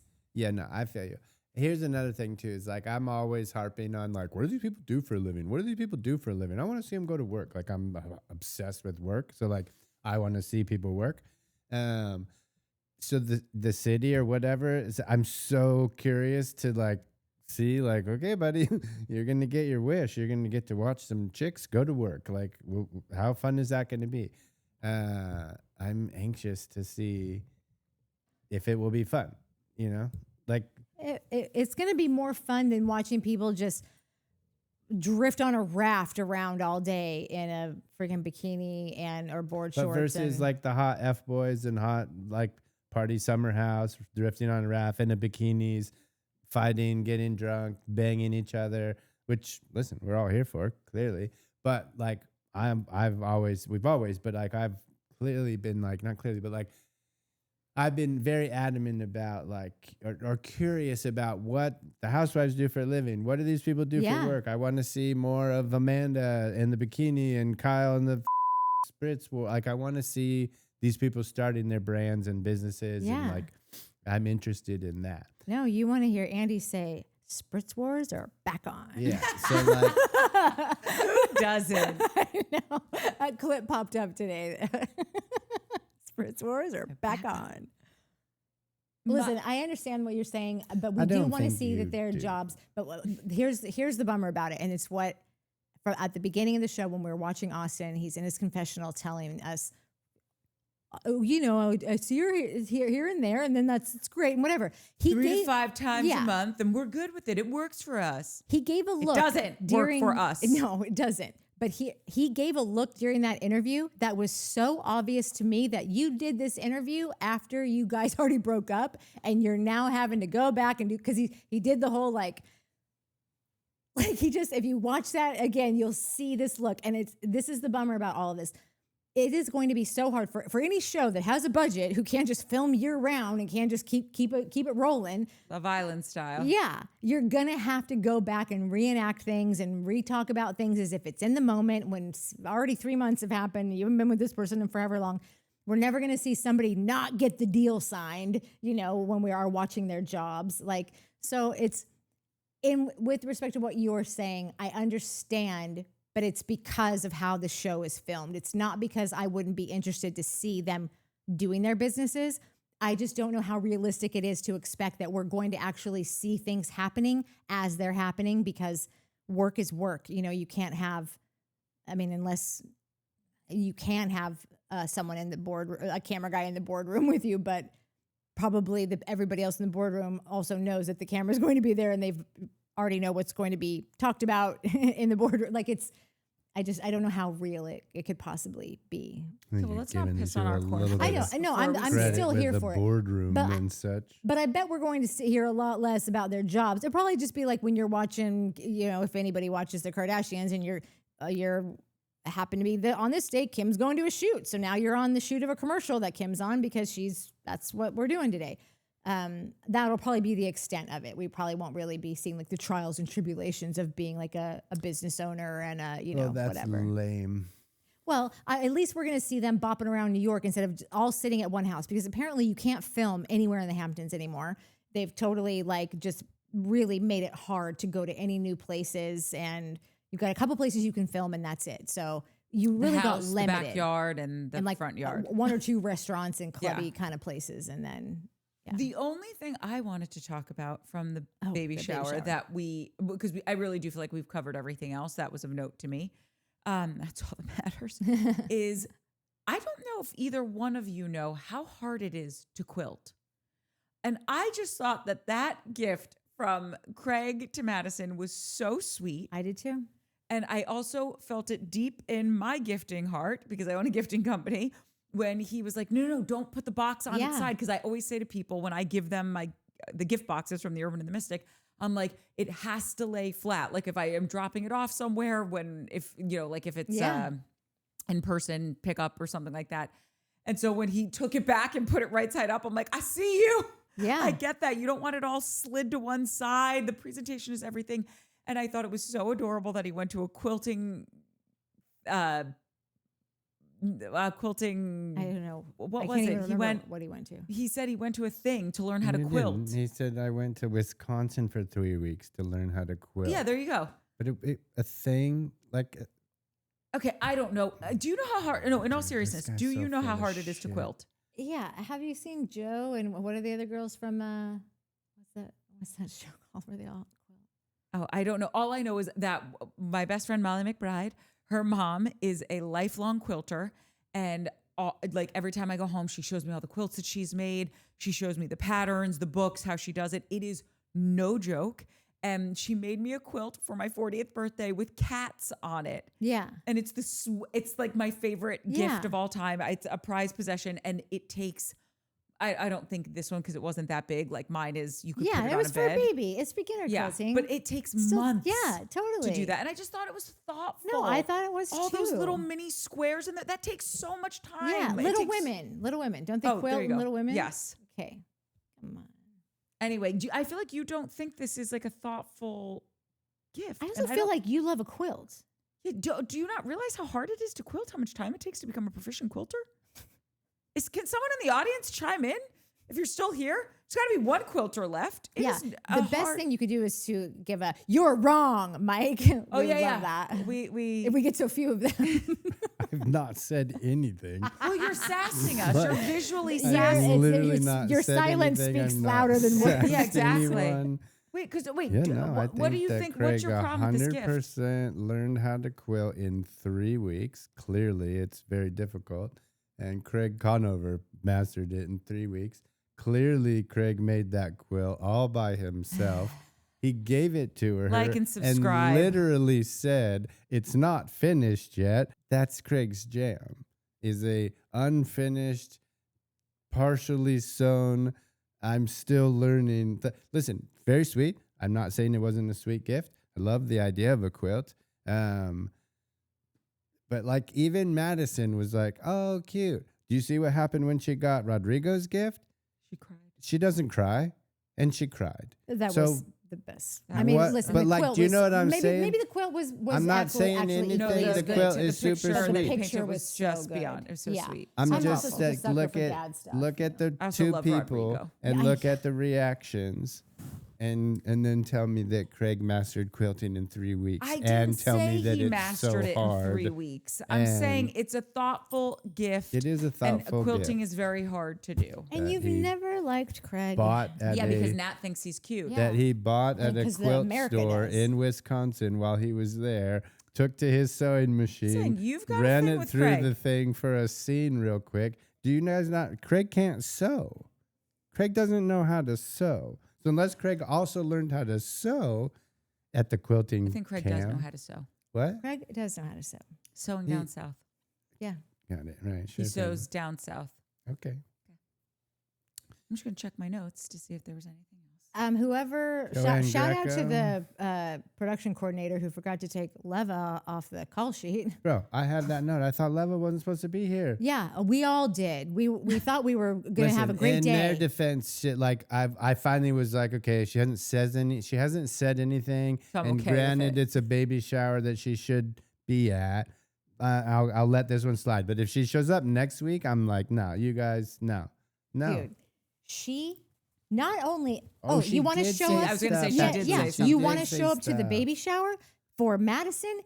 Great. You didn't. I didn't even see her talk to Madison. Maybe she did. I don't care. I saw her insert herself completely into a squabble between Venita and Shep, Shep, and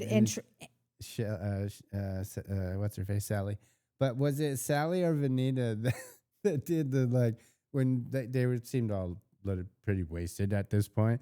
But Leva was trying to talk, and I don't know if it was Venita or Salley that just like put their hands over her eyes, over Leva's eyes. Thank God. Yeah, Leva was doing it, and they're just like, "No, listen, I'll tell you what's happening." And the way that Leva put herself into that scene, not only was it like, oh, you're really trying to like hijack this, but it was like even the way like, you know that the camera guy's standing here for the 2 shot of Venita and Shep going back and forth. Leva like inched herself, like slid in between them to where like her head was like taking up the It was just the entire back of her shot. head, though. Yeah, and it was They're just like she's like, wasted. no, there's a camera here. I need to get in on this scene. Yeah. Like it was very like, Have a good doesn't someone need to put some glasses out or clean some silverware? Yeah, like Southern Don't you hospitality. have a high roller coming in? Yeah, A VIP table you got to tend to. You got to put one of those things together that says "Don't do it." Sparklies, What was that one? sign. Don't do it, Lexi. Remember they did that no, in I the don't Hamptons? watch it.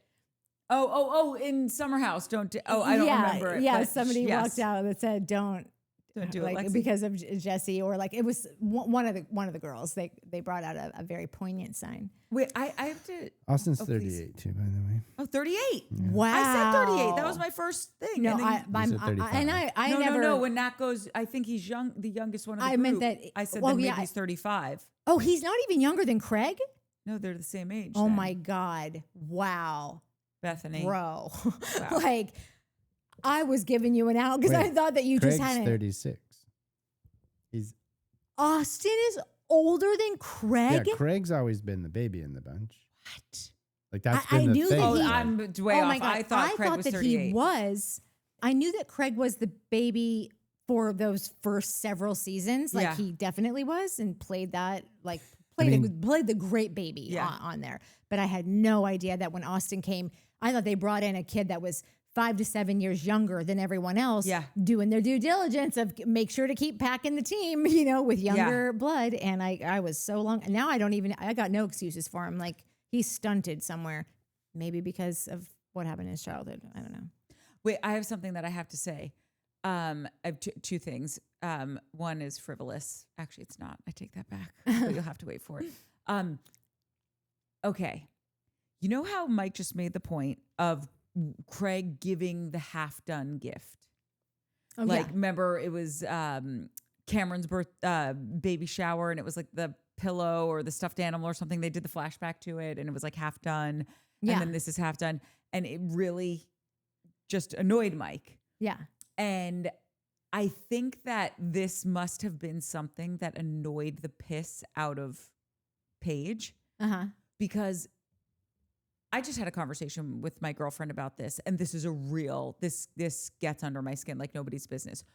I don't need you to tell me like, oh, I'm going to get you these sneakers. No, just show up with the sneakers and then Yeah. I can say thank you. Yeah. Because if you don't have the sneakers then to give me, I'm going to remember that. Then I'm probably going to ask at some point, because now all of a sudden I have my heart set on a certain pair of sneakers that you said you were going to get me, and I'm not buying new sneakers because no, my friend said they're getting me these sneakers. And so then I ask, and now I look like a greedy asshole. And then you're like, what, you don't trust me? I'm going to do it. And then it's like a year later and there's no sneakers there.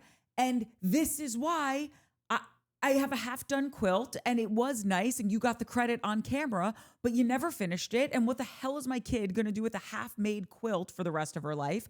And now Wait, was the quilt not done? that's what Mike just said. It wasn't a finished Just quilt. when he I didn't gave pick her that the up. quilt, he's like, well, it's not done yet, but I did spend 3 weeks in Wisconsin. And I didn't pick up that it learning wasn't how to half done. fucking I thought. I mean, quilt. she held I it up. also Like It I looked- thought. didn't I thought it was finish- done. Listen, listen, and there's going to be a quilter out there. I know you are.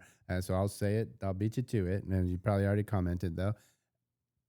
Quilts are A work in progress. they're forever. always a work. Like they're No, always they can supposed be to finished add and a you thing. can send them. Mrs. McBride sent me a finished quilt. Sure, but you can also have a unfinished quilt for a baby that still has patches that need to be Correct. filled in throughout. So like, I'll give him like maybe like you could argue that's what he meant. Well, I'm arguing it. But I'm not. Craig didn't finish law school. Craig didn't finish what's her name's pillow. Craig didn't finish Mrs. Pat's pillows. Craig didn't finish Madison's quilt. Madison saw the quilt and didn't cry. She saw a silly painting of a teddy bear. Silly painting? No, it was beautiful, but There's it her was dad's name on it. yeah, but like Craig doesn't finish things. And I'm just saying it's very frustrating as a partner to be with someone that's like, I'm going to build you this house. And it's like, okay, well, I've been promising you mansions and like jets and millions of dollars. No, here's for the funny 16 thing years. is that I never asked for any of that. He just no, tells but me all that's the what's time. so annoying. No, I know. Well, no, Not about you. I'm just saying, like, don't say it at all. Like, I'm not asking for the horse, but you just said over dinner, I'm buying you a pony. So now all of a sudden, I'm now technically, thinking. I told like one day I hope to buy you. So like, And I'm not talking about you. I'm just Once, saying that one time, that- that 237 million times. don't no, tell I'm saying me. I didn't say I'm going to buy. I said one day Oh, I I would hope like to to, buy you yeah. these things. My point is, don't tell me like, you know what? I'm going to give you a raise. Just say one day you're getting a raise and you're going to see it on your next paycheck. And I think maybe this might be a bad quality of our sweet little Craigies. And I think it is something that Mike is astutely picking up on. And I think it's something that annoyed the piss out of Paige because it would annoy the ever loving daylights out of me. I would I be, know, but he's so cute. I don't care. Don't tell me you're going to do something. Just show up and have it be done. Don't say, I'm going to clean the house for you because maybe that's whatever, something I normally do. And then you come home and the house isn't clean. Because now I'm saying thank you so much and giving you all the accolades. And then you're sitting on your ass doing whatever it is, painting, quilting, Listen, whatever. Everything and you haven't you're done it. saying, everything you're saying, duh. But Craig, were any of these times that this was done to you, was it done to you by Craig? It could have been. I don't know. Well, but wait, it could have been. here's my second point that erases all of it. In the coming attractions, the only thing I clocked was Craig drinking a Coors, and I loved it. Oh, The Craig end. is Like, subscribe, back and off hype. the wagon. Woo! Okay, wait. What else do I have for this? Hopefully nothing because I'm falling asleep. Yeah, right. I hope that Pat Clark's still watching. She's getting a cat right here. And Wait, Pat, we named the plant after you. We're Yeah. calling this Pat, Miss Clark, if you're nasty. yeah, exactly the plant that you like. No teeth Was marks double yet. the price I wanted to pay. Nat's got a video she needs to post of Foof desperately trying to get out. Oh, That was yeah. so good. He's moving across the counter it's AI. I'm not buying it. You don't need AI. to. I've already bought Um, and sold it. But also Joanne Greco. Where is Joanne Greco? We're about to find out. I bet Joanne Greco's gonna be like, "Are you guys? Did you guys just say Joanne Greco? Because that's my name." And I'm like, "Yeah, we know Joanne." Yeah. Is that the same Joanne? Joanne Christie. 'Cause I'm also- Carly. Who else is coming? I'm gonna back? go through them. I'm gonna look for it because I just We really shame people into watching us. no. I like last thing I really have for this scene is just how, again, like just Venita never like does herself any favors. Her whole thing, like she was so enraged at everyone who was just like saying, "Why don't you just go tell him that you'd like to talk to him at some point and whatever." And like, I don't think that she like owes Craig anything. She doesn't need to do that, but like, she really got like lit up about it and was really like, "I'm not making it a thing." And then like, I don't know, Venita, when you're not trying to make something a thing, you don't make it a thing and storm out because now it's a thing. And like it just, none of it lines up. You really overplayed that. And it just like, it wasn't a thing. We were at your friend's baby shower and no one was louder than you the entire time. Molly's off to the side having a cry, Molly just needs some water. If somebody could just give Molly some water. Yeah, poor Malls. Yeah. But like, that's just like one more reason. Like if you already didn't, if you were wondering like why I don't like her, I explained why I don't from last season and how she was, and then seeing how she's kind of been in weird, like little problems with the truth all throughout her seasons. And then for her to come in and just make such a spectacle of herself about making, that was Foof's, well, it would have been his ball sack, but we got those chopped right off. Foof doesn't need to Oh be. yeah. Oh, there's a fight. I also think that in that moment, Shep was really like pushing Venita to say to, Craig, well, then invite him over to your house. And if he doesn't show up, then he's a terrible person. Yeah. And Shep is pushing that to happen so Yeah. that Craig does look bad Yeah. because he knows Craig's never going Yeah. to do any of this. Yeah. Because Shep doesn't really like Craig. He's just jealous of him. Yeah, he totally is. Because not only is he more suited for a 28-year-old than you are, but he's better looking and All the things. all the things. I can't believe that Austen is older than Craig. I know, My same. head has exploded from that. Same. You could have put a gun to my head. By the and I way, would now have been there's like, an 8-year I can age difference tell. between me and Craig, so now I really understand why he's not liking me. Although, I don't which think is Craig's weird. like that though. But you know what's weird? Like I would swipe on someone 8 years older than me. Yeah. And I would date someone who's 35. which is 8 years younger. I don't put it past Craig to actually be with an older woman at all. I actually think he would be would have him wrapped around your finger. I think that he likes to look up to women. He likes women who have an opinion, have power, have accomplished things. Like, I think actually, listen, we're going to make our way to Charleston at some point and we're going to find out. But my money's on. Oh my God, we need yes. so many likes, subscribes, and hype so we could take the Showmance money to do a journalistic trip to Charleston. I know. And none of those things that we're talking about get us any money. but I like them. We're never going to get to Charleston if we don't wrap up this podcast. Okay, we're going to wrap it up. Thanks, everyone. Love you. Bye. Like, subscribe, hype. Bye, guys. Pew, pew, pew.